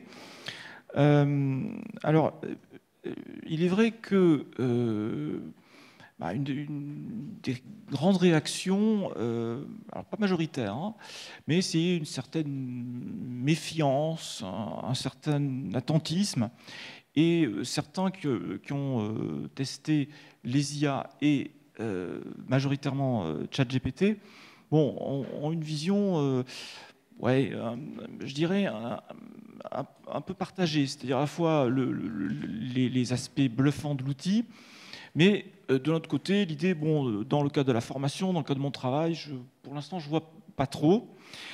Alors, moi déjà, je voulais dire que j'ai beaucoup apprécié dans les premières interventions de l'après-midi. On est sorti du tout ChatGPT qui a un peu tendance à voilà, être ultra dominant. C'est un peu comme s'il n'y avait pas d'autres outils. Et en particulier, bon, j'ai beaucoup apprécié d'apprendre qu'il existe déjà maintenant des IA, on va dire spécialisées, hein, notamment Ordali pour les juristes. Et ça, moi aussi, je ne sais pas qui a dit je veux une démonstration, bon, j'en veux une aussi. Hein, parce que là, pour le coup, voilà, ça. Et il y a aussi, mais ça on va en parler, je pense, le fait que ChatGPT est un outil qui nous vient du monde anglo-saxon, etc. Bon, c'est important. Alors justement, c'est Bertrand qui a dit ça à propos d'intelligence. Moi, une des premières choses que, alors peut-être le côté un petit peu réaction épidermique. Moi, quelqu'un m'a dit, bon, alors déjà, une plateforme qui vous dit comment puis-je vous aider aujourd'hui, ça commence très mal, parce que c'est une plateforme qui ne parle pas français. Bon. Et c'est vrai que, peut-être une des caractéristiques, il fait de très bonnes traductions, mais parle-t-il français ? Voilà, quelqu'un m'a dit, moi, quelqu'un qui me dit comment je vais pouvoir engager avec mes étudiants, voire engager avec mon audience, aïe, aïe, ça commence très très mal.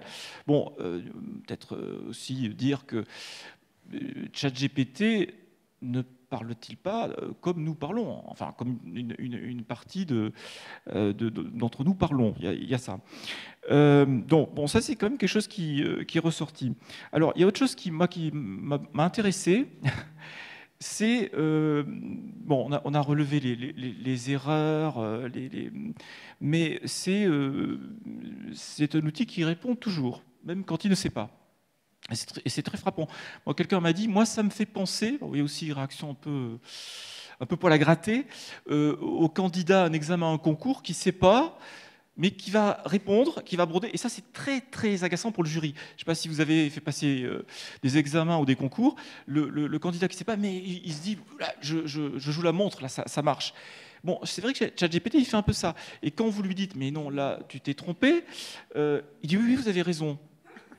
Pourquoi tu ne l'as pas dit avant? Bon, voilà, non, ça je crois que c'est peut-être aussi la première utilisation. Bon, ça a été abordé largement, mais c'est très important, la question de sécurité. Qu'est-ce que je lui donne je lui mets une photo et puis je lui dis transforme-moi cette photo. Bon, je lui fais avaler la photo. Que va-t-il en faire? Je lui fais avaler peut-être mon cours. Que va-t-il en faire? Ça, c'est quelque chose, effectivement, l'interface est attractive, donc on ne le voit pas tout de suite, et on ne se pose pas ces questions. Même quand on est juriste, on devrait. Bon, les questions du plagiat, j'y reviendrai peut-être tout à l'heure, parce qu'en vous écoutant les dernières interventions, ça m'a conduit à des réflexions, mais que je garde pour après, pour pas être trop long. Et puis, alors, juste une expérience personnelle, évidemment, là aussi, hein, pardonnez-moi, une expérience de quelqu'un qui découvre un outil. Je lui ai demandé un contrat. Et je lui ai demandé un contrat, vous savez, dans l'édition, un contrat de traduction, un contrat de transfert des droits d'adaptation, par exemple, du français vers l'anglais. Bon, juste pour l'anecdote, c'est quelque chose qu'on ne trouve pas très facilement, ni sur les bases juridiques payantes, ni sur Internet. Et donc, expérience alors, avec ChatGPT 3 et la version payante 4, donc différent, mais il donne des éléments pour un contrat dans la première version, et dans la deuxième, il fait le contrat, donc c'est pas mal, et c'est intéressant quand on connaît un peu la matière. Mais alors par contre, ça a été déjà dit, et là ça a été aussi la constante à travers toutes les personnes que j'ai interrogées, il ne donne pas ses références. Et c'est embêtant, quelle que soit la discipline, mais c'est très embêtant quand on est juriste. Et dans le cas de cet exemple, moi, bon, je vous cite cet exemple, je finis par lui dire, mais c'est quoi tes sources? Attendez quand même à ce qu'ils me disent, code de la propriété intellectuelle. Non, il a dit Société des gens de lettres. cela dit, très bonne référence. Hein. Mais ensuite, il a fallu quand même lui redemander pour qu'il donne l'article du code.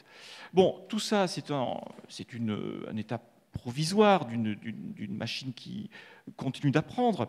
Enfin, c'est vrai que ça, c'est quelque chose, moi, les enseignants-chercheurs en particulier me disent, bon, là, quelqu'un qui ne donne pas ses références, c'est quand même très embêtant. Voilà.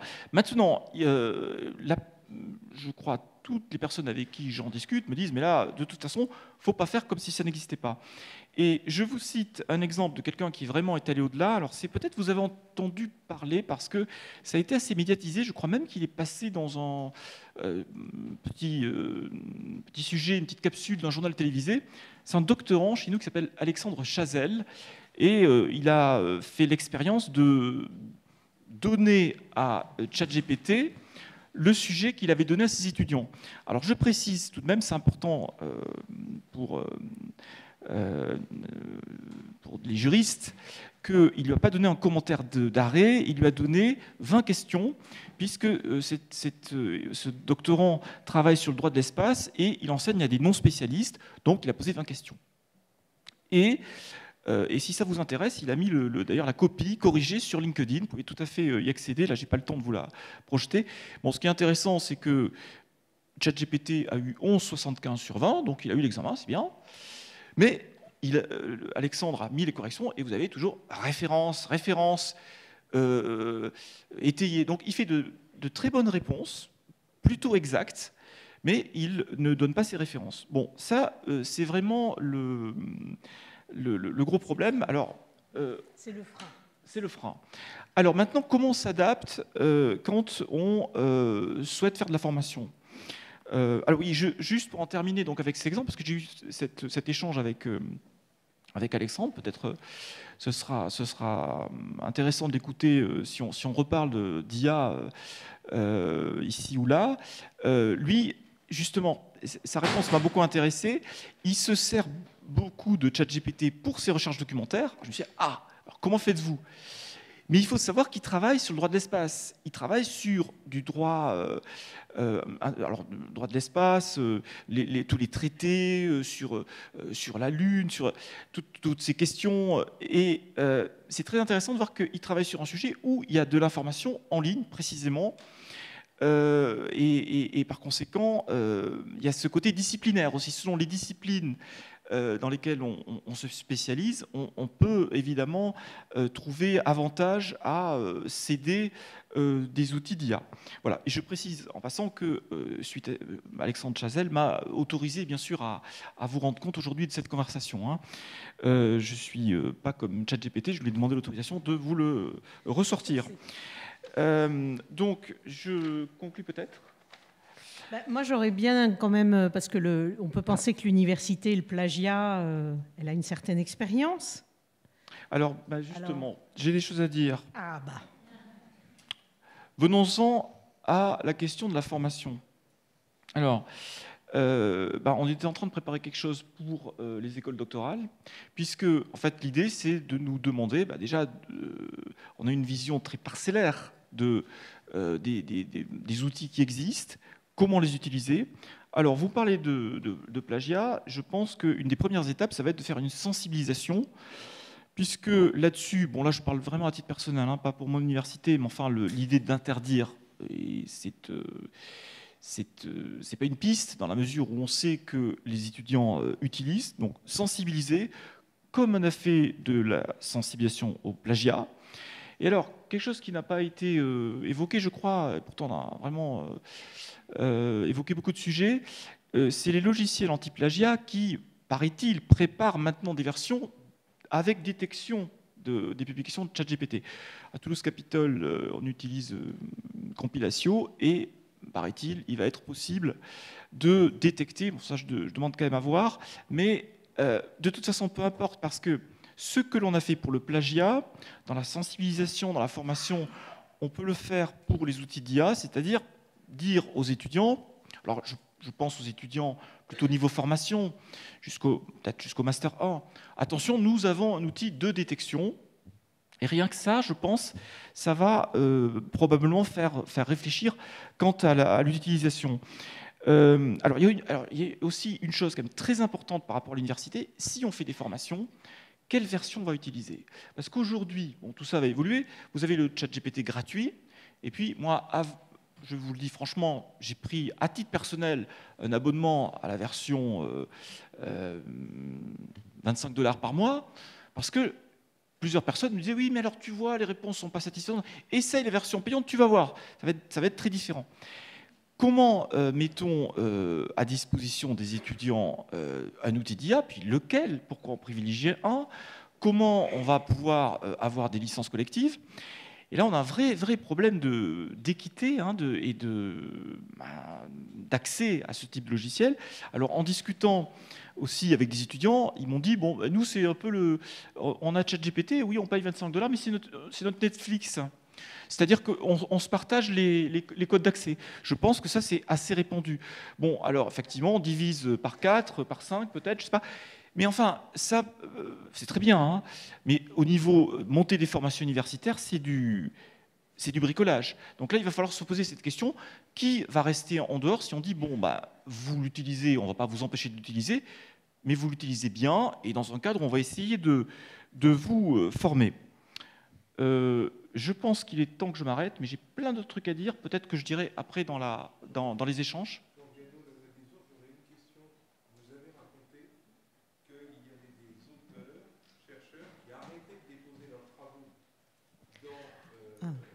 Je vais la répéter. Parce qu'ils avaient peur de voir leurs travaux utilisés par une intelligence artificielle. Oui, je répète pour la salle, Jean indiquait qu'un certain nombre de jeunes chercheurs se posaient la question. Des vieux chercheurs. Bon, alors des chercheurs, excusez-moi, toute catégorie de chercheurs. Des chercheurs qui contribuaient et qui se sont arrêtés parce qu'ils avaient peur de l'IA. Ce qui, pour le mouvement Open Science, est une catastrophe. Donc je répète pour la salle, donc des chercheurs ont décidé d'arrêter de laisser donc en open source, en open access, leurs travaux parce qu'ils avaient peur de l'usage et donc du mauvais usage par l'IA. Oui. Je réponds, merci Jean, tout à fait, et je confirme, pour UT Capitole. Alors c'est un gros problème, mais ça aussi ça a été évoqué, je pense qu'on ne fera pas l'économie à titre personnel, et aussi dans le cadre de formation, parce que là on nous attend, hein. Moi on me dit, j'en discutais avec un prof juste avant de venir, qui dit, tu vas monter quelque chose, école doctorale, super, on en a besoin, un atelier, hein, je parle de formation, c'est un atelier d'échange. Alors il y a quelque chose qui pose problème, et ça rejoint ta remarque. C'est une machine, on ne sait pas comment ça fonctionne. Et je crois que ça a été dit, et c'était très intéressant d'avoir toutes ces parties introductives, parce que là, on en a besoin. C'est trop facile. On met des mots, puis ça répond. Mais qu'est-ce qui se passe? Ce que l'on met dedans, comment c'est réutilisé? Et là-dessus, effectivement, vous l'avez expliqué d'ailleurs, comment ça donne les réponses? Tout ceci fait partie de ces formations à venir, de cette sensibilisation. C'est-à-dire qu'on ne pourra pas rassurer et on ne pourra pas, encore par rapport à l'exemple que tu as donné, moi j'ai du mal à dire, oui, nos thèses elles sont en accès ouvert, donc ChatGPT va aller avaler tout ça sans que vous le sachiez. Mais au moins avoir une connaissance de l'outil et de son fonctionnement, et moi j'espère très vite, et là vous m'avez donné de grandes espérances, des outils plus professionnalisés, plus adaptés à l'enseignement supérieur, sur lesquels on va pouvoir probablement diriger nos abonnements. Voilà. Merci. Alors, je vais interroger maintenant Thomas Butny. Alors vous êtes chargé de recherche, vous êtes doctorant en droit fiscal, c'est un fiscaliste. Mesdames et messieurs, nous avons notre fiscaliste. Nul n'est parfait. L'exception aussi. Mais les fiscalistes sont, paraît-il, les premiers juristes en nombre. Alors, voilà. Et vous êtes aussi donc chargé de recherche en doctrine fiscale. Voilà. Et alors, ça se passe comment, l'IA et vous? Alors, d'abord, je suis doctorant en CIFRE. Donc, dans le cadre de ce doctorat, je partage mon temps de recherche avec le cabinet. Et je suis dans une équipe de doctrine qui n'est pas une équipe opérationnelle. Et donc, à ce titre, l'IA peut avoir des avantages et des inconvénients. notamment sur l'utilisation simple de l'IA sur des questions, on peut dire, basiques et classiques, sur la réglementation fiscale. Si vous posez une question sur le calcul de l'impôt, sur le revenu par exemple, ou sur le champ d'application de l'impôt sur les sociétés, il peut facilement y répondre. Par contre, lorsqu'il s'agit de rentrer dans des considérations beaucoup plus techniques pour lesquelles l'équipe est consultée, sur des points de droit extrêmement sensibles qui suscitent un point de réflexion important, on en mesure ici plus les limites. Puisque on nous dit que l'IA est générative, maintenant, c'est vrai que est-ce qu'on est totalement capable de vérifier à quel moment elle est en train de perdre la tête, hein, si je puis dire. Mais il est important de cerner la fiabilité de ces outils, puisque nous, dans le cadre, enfin en tout cas dans le cadre professionnel, l'apport et l'utilisation de ces nouveaux outils seront importants pour améliorer la productivité des uns et des autres au sein des cabinets, puisque tous les cabinets vont se lancer dans une course à l'utilisation et justement à la mise en place de ces nouveaux outils. Les cabinets qui ne le feront pas seront, je ne sais pas, peut-être dépassés à un moment donné, mais en tout cas, on ne peut pas freiner l'évolution des métiers. Même si je reste assez sceptique sur l'utilisation dans le cadre de mes recherches, pour le coup. J'y ai recours aussi, puisque dans le cadre du cabinet pour lequel je travaille, j'ai été amené à utiliser un certain nombre d'intelligence artificielle, dont Ordali, très intéressant. J'en ai même d'ailleurs référé à mes chefs, parce que je trouvais ça assez splendide comme concept. Et comme vous l'avez dit, ce qui a changé les choses, c'est que vous étiez les premiers à ce moment-là à citer vos sources. Et ça, c'est juste primordial.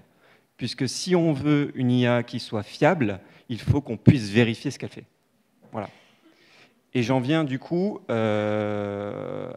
finalement à l'évolution de l'université et à l'appréhension de ces nouveaux outils en tant que doctorant et jeune doctorant, je dirais, puisque il y a encore pas très longtemps, j'étais sur les bancs de la fac en Master 2 à Bordeaux pour le coup, pas très loin de Toulouse. Et au moment où, si vous voulez, ChatGPT a émergé, je venais de finir mon master. Et tout de suite, effectivement, l'ensemble du corps professoral s'est mobilisé en disant c'est n'importe quoi, les étudiants vont l'utiliser à tort et à travers, il faut arrêter ça, il faut le supprimer, l'interdire. Et là, je rejoins Jean, ça serait une erreur de l'interdire pour la science et pour l'évolution des métiers, et surtout que les étudiants sont des professionnels à en devenir. Et de toute manière, on ne peut pas freiner ce type d'évolution. Je suis d'accord. Toujours est-il que je pense que l'université devrait, tôt ou tard, convenir à l'échelle nationale, voire internationale, une charte d'utilisation de ces nouveaux outils, pour justement donner le cadre à l'étudiant qui, jusqu'à présent, n'a aucun cadre. On lui interdit, mais la tentation est tellement grande qu'il ne va pas le dire, mais il va l'utiliser quand même. Beaucoup de mes amis qui sont doctorants et qui sont chargés de TD me disent, lorsque j'ai une plaquette de TD, la première chose que je fais maintenant, c'est que je vais poser la question à l'IA, ChatGPT, enfin en tout cas qui est librement accessible pour l'étudiant, puisque nous mangeons que des pâtes, hein, je vous rappelle. Donc les abonnements, c'est pas encore pour nous.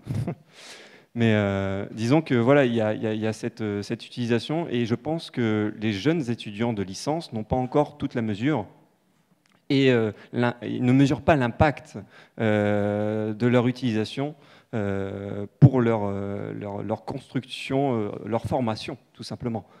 Je pense, j'étais même, je suis même à proposer de peut-être l'interdire, l'utilisation de l'IA à la licence, enfin aux étudiants de licence, mais de les sensibiliser sur la réalité que voilà, il va falloir tôt ou tard que vous l'utilisiez. Mais à ce stade, vous êtes en licence et vous êtes censé avoir les bases nécessaires pour construire votre réflexion juridique, enfin votre réflexion de juriste. Vous n'allez pas vous faire remplacer, mais pour ça, il faut encore que vous soyez bien formés. Et ça, c'est important. Il faut les informer, il ne faut pas leur dire non, simplement, mais leur dire pourquoi on leur dit non. Par contre, au stade du master, où on est censé quand même avoir maîtrisé l'ensemble des fondamentaux, tant en droit public qu'en droit privé, là, je suis plutôt tenté de dire qu'il faut justement former les étudiants à l'utilisation, soit dans les modules pratiques propres à la spécialité de l'étudiant, en l'intégrant, je ne sais pas, en matière fiscale sur les questions de champ d'application de l'impôt, que sais-je, ou soit de manière totalement séparée en ayant une formation générale sur l'utilisation de ces outils qui vont leur servir, puisque je rappelle que quand même l'université est censée préparer l'étudiant à devenir un professionnel et donc n'est pas censé faire le travail du cabinet et de le former.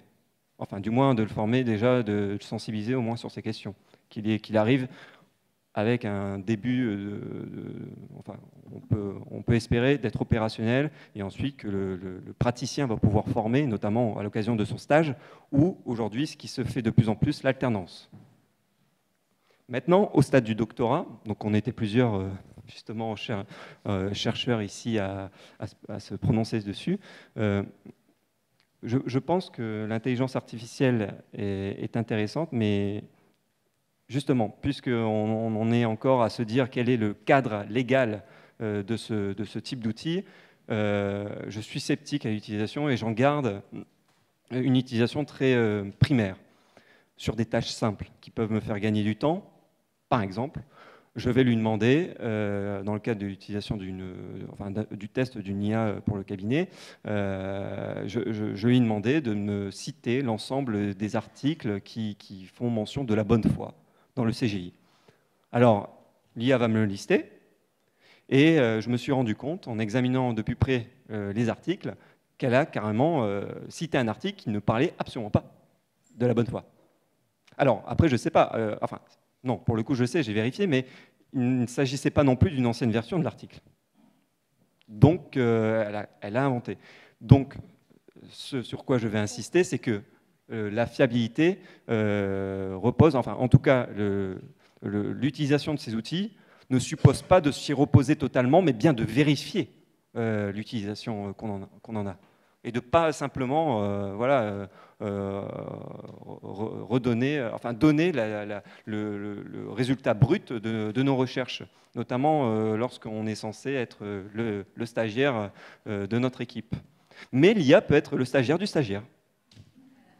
Et voilà. Assistant, donc. Donc, alors, est-ce qu'on doit acquérir de nouvelles compétences face à ces nouveaux outils qu'on a encore du mal à comprendre? Enfin, en tout cas, moi, je suis profane, j'ai appris beaucoup de choses aujourd'hui sur le cadre légal, mais même sur l'utilisation, on va dire, un peu plus scientifique de ces outils. Je pense qu'au niveau de l'université, il faudrait d'abord, sur le savoir, et là tout à l'heure Bertrand a dit un point qui me semble nécessaire, c'est la connaissance. Il faut que l'étudiant ait une parfaite connaissance du droit pour savoir là où l'intelligence artificielle va commettre une erreur, qu'il puisse vérifier. S'il n'est pas capable de vérifier le résultat que l'IA va lui donner, c'est là où on avait vraiment de gros problèmes en termes de responsabilité pour l'étudiant, par rapport à l'université et à son diplôme, mais aussi par rapport au professionnel dans sa responsabilité civile professionnelle, ou même pénale.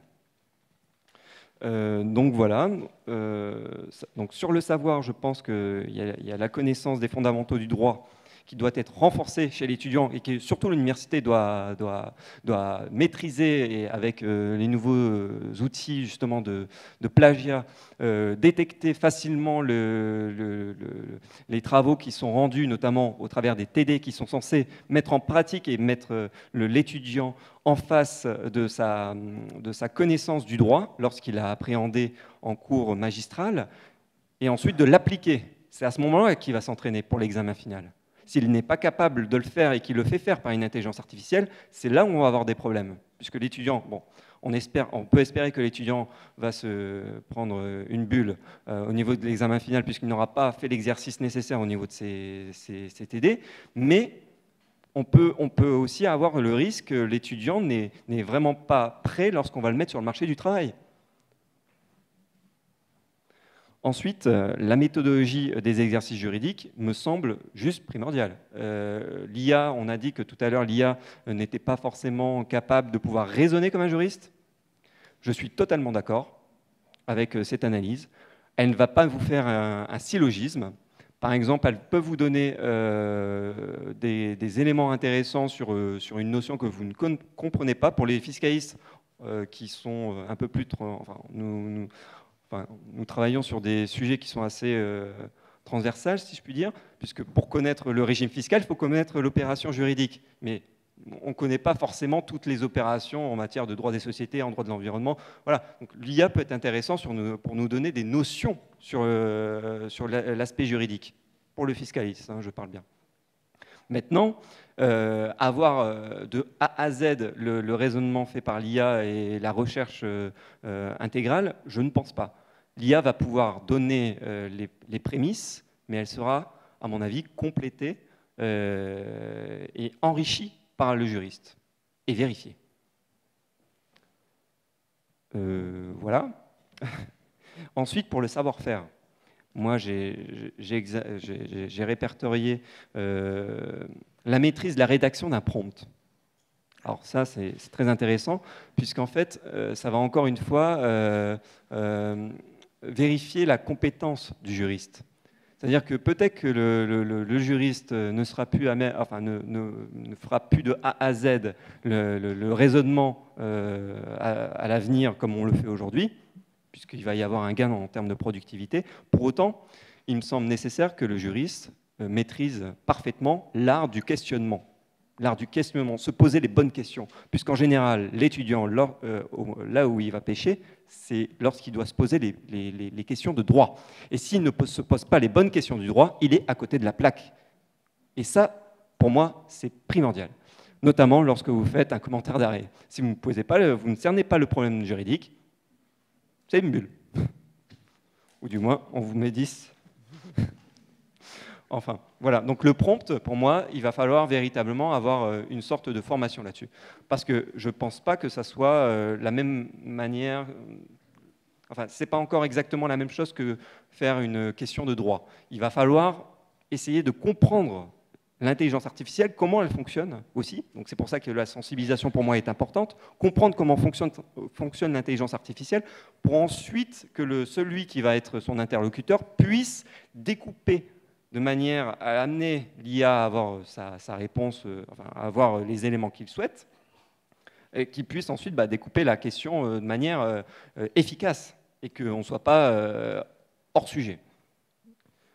Voilà. Ensuite, la connaissance des risques liés à l'exploitation des données insérées et extraites. Donc là, je parle notamment de droit de propriété intellectuelle.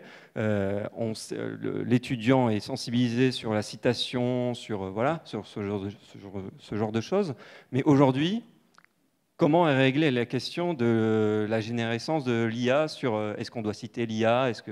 Je sais que par exemple, lorsque l'IA, je sais pas trop, mais bon, j'ai cru comprendre que l'IA, lorsqu'elle va générer une image fictive, elle doit, normalement, elle est censée le noter, que c'est une image qui a été générée par intelligence artificielle, ce genre de choses. Est-ce qu'on peut espérer la même chose sur la citation de la générescence, sur la réflexion que peut avoir une IA?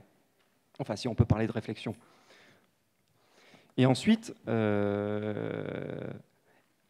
il faut aussi sensibiliser les étudiants, je pense, sur la transparence. puisqu'ils vont avoir peur de le dire, qu'ils ont eu recours à l'IA.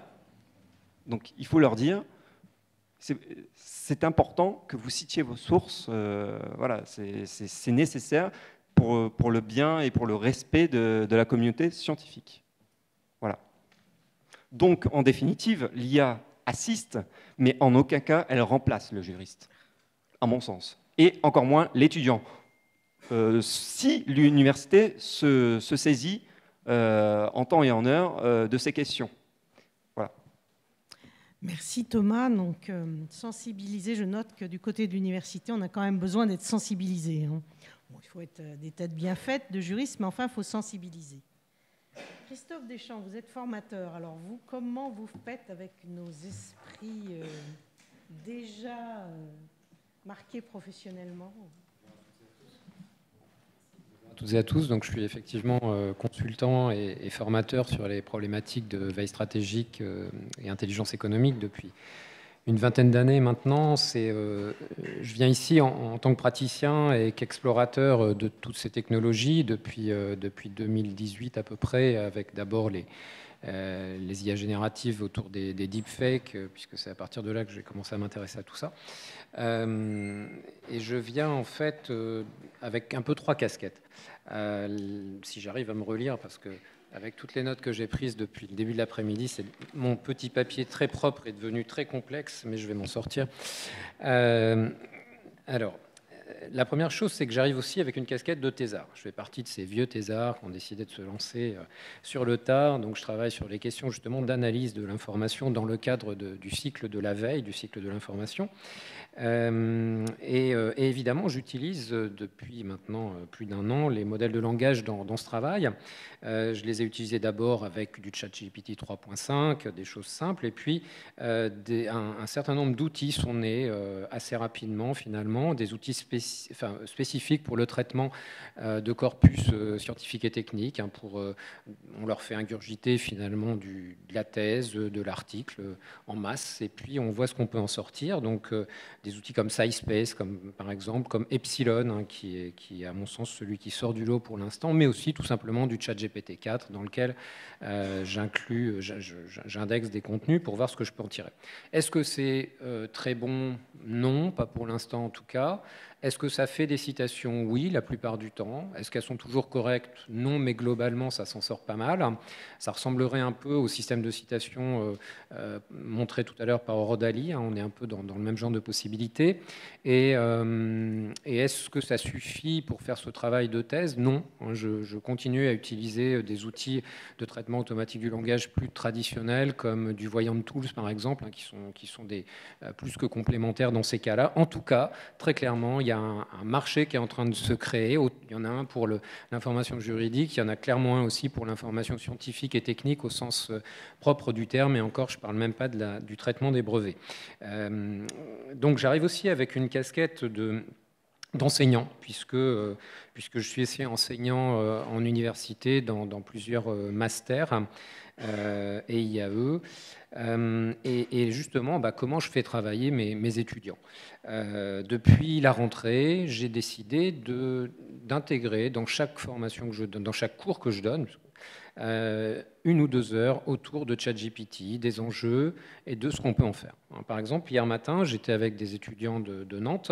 Je les ai fait travailler sur un plan de veille. Ils n'avaient jamais fait de plan de veille, donc ils sont partis sur des sujets géopolitiques, puisque c'est leur master qui traite de ça. Je les ai fait travailler en groupe, je leur ai fait faire un plan de veille. Et puis ensuite, je leur ai dit, OK, c'est bien, vous avez fait un plan de veille, ça m'a l'air plutôt pas mal.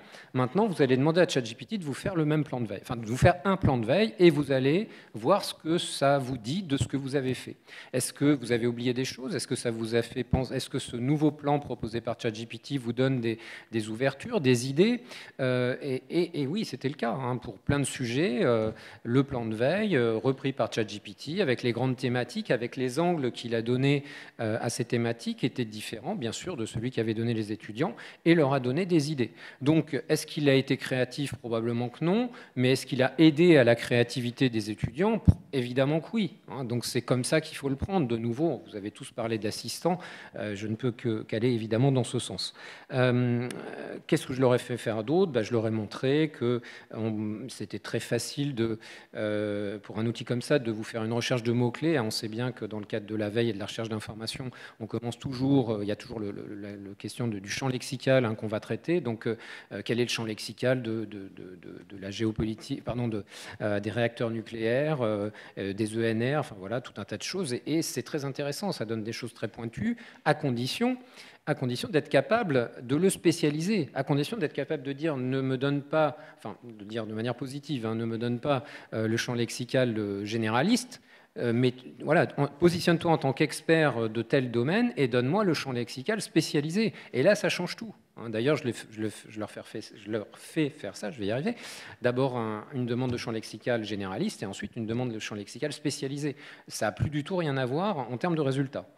Qu'est-ce qu'on peut lui demander d'autre? Avec des outils comme Copilot, mais aussi comme ChatGPT-4, on peut bien sûr leur demander de faire un début de recherche de sources. Alors évidemment, quand vous êtes spécialiste d'un domaine, les sources qui vont vous être données vont être basiques.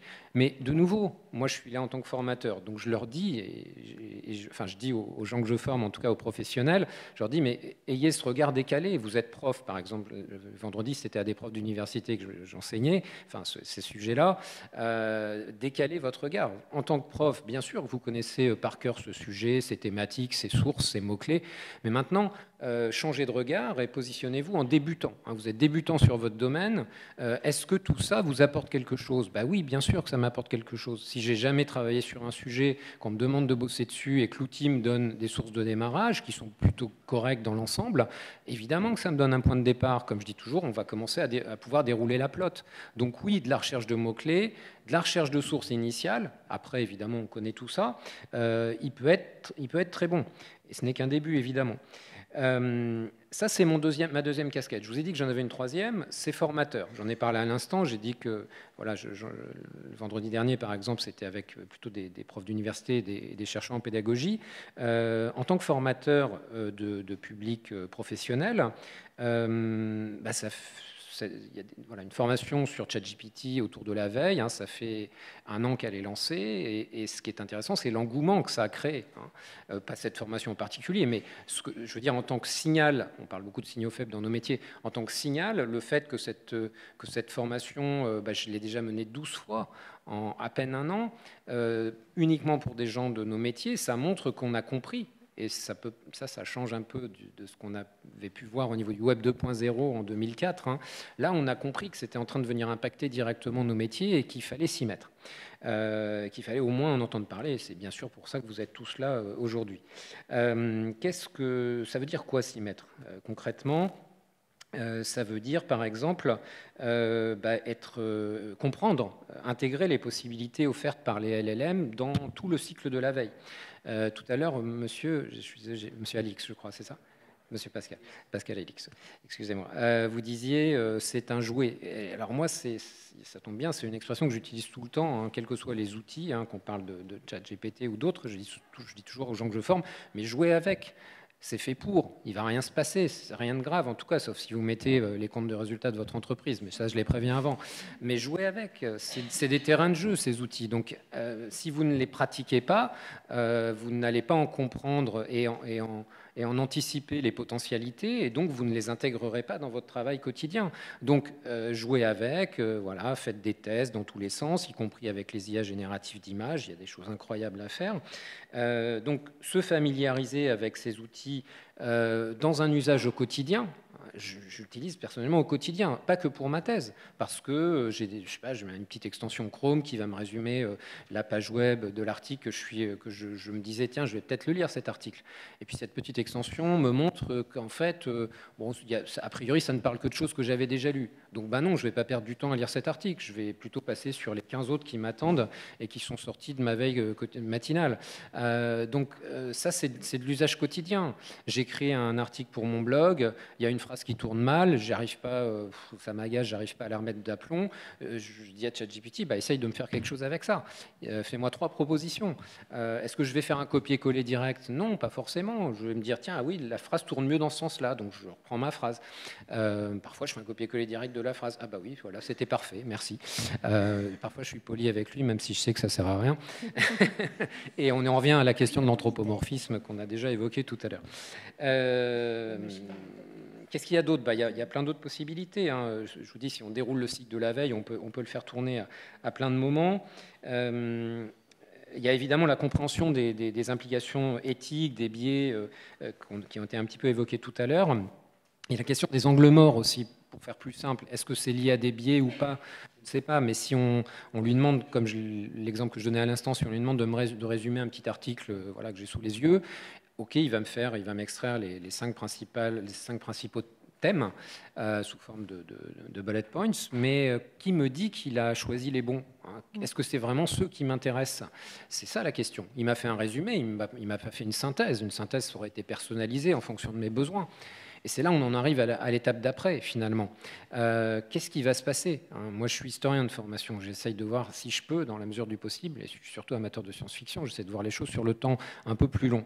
Là, bien sûr, il va me donner un résumé, le même résumé qu'il aurait fait à n'importe qui.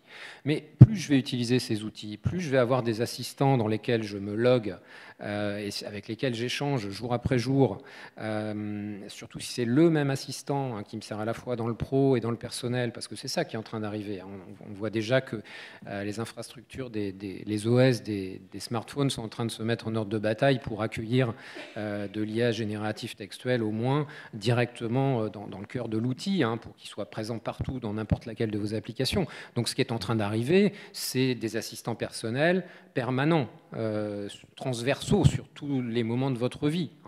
Est-ce que ça sera encore sous forme de smartphone ou est-ce qu'on aura inventé un autre device entre-temps? J'en sais rien. Mais, donc pourquoi je parle de ça? Parce qu'en fait, là, il y a une question qui est purement de droit. Vous avez parlé de respect de la vie privée et autres. Oui, on y arrive.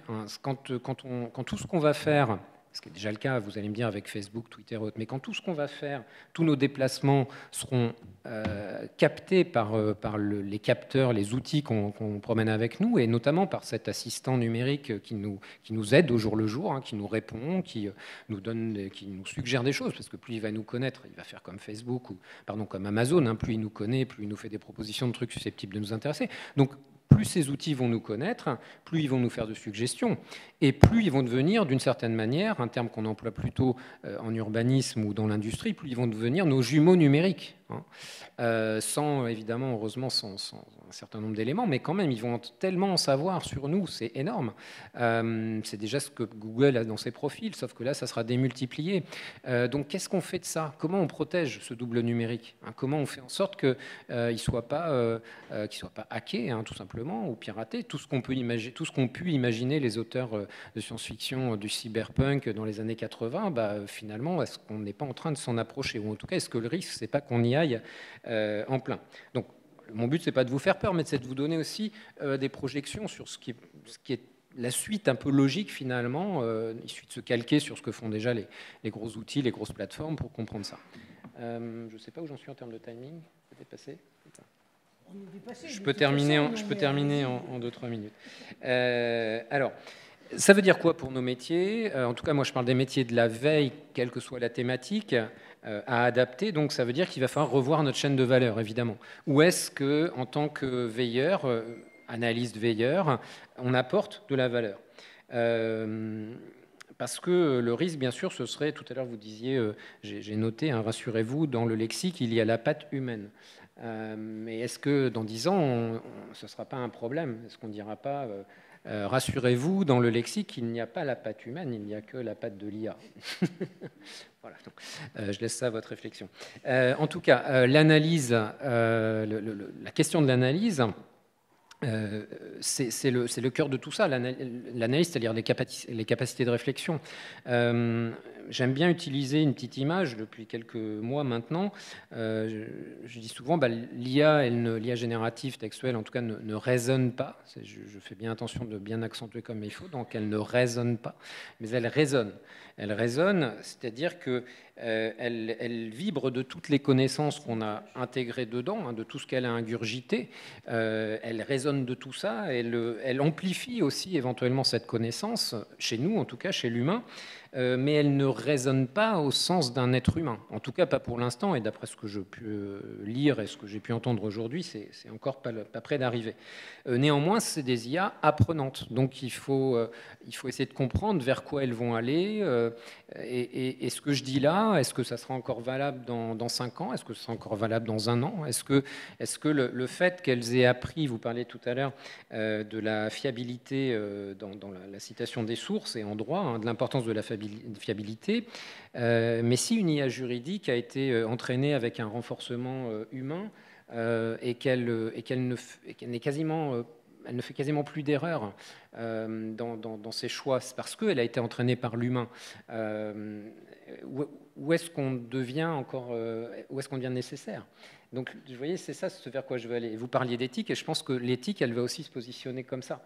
À quel moment on dit, attention, là, il faut peut-être faire gaffe, hein, parce que le taux de fiabilité de l'IA est devenu tellement élevé que finalement, l'humain fait pas mieux.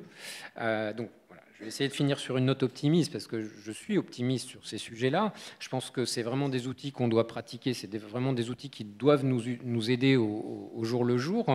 Et je pense qu'on a encore pendant beaucoup de temps, très longtemps, je pense, cette force qui est celle de l'analyse. Derrière l'analyse, il y a des termes que vous avez cités, il y a l'intuition, il y a la réflexion, il y a plein d'éléments qui ne sont pas encore, parce qu'ils sont liés aux émotions dont parlait Emmanuel Barthes tout à l'heure, il y a plein d'éléments qui ne sont pas encore intégrés et qui ne permettent pas le raisonnement.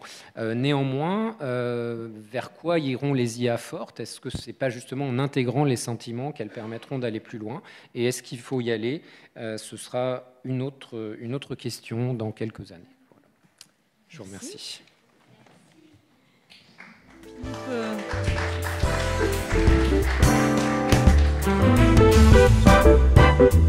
Philippe,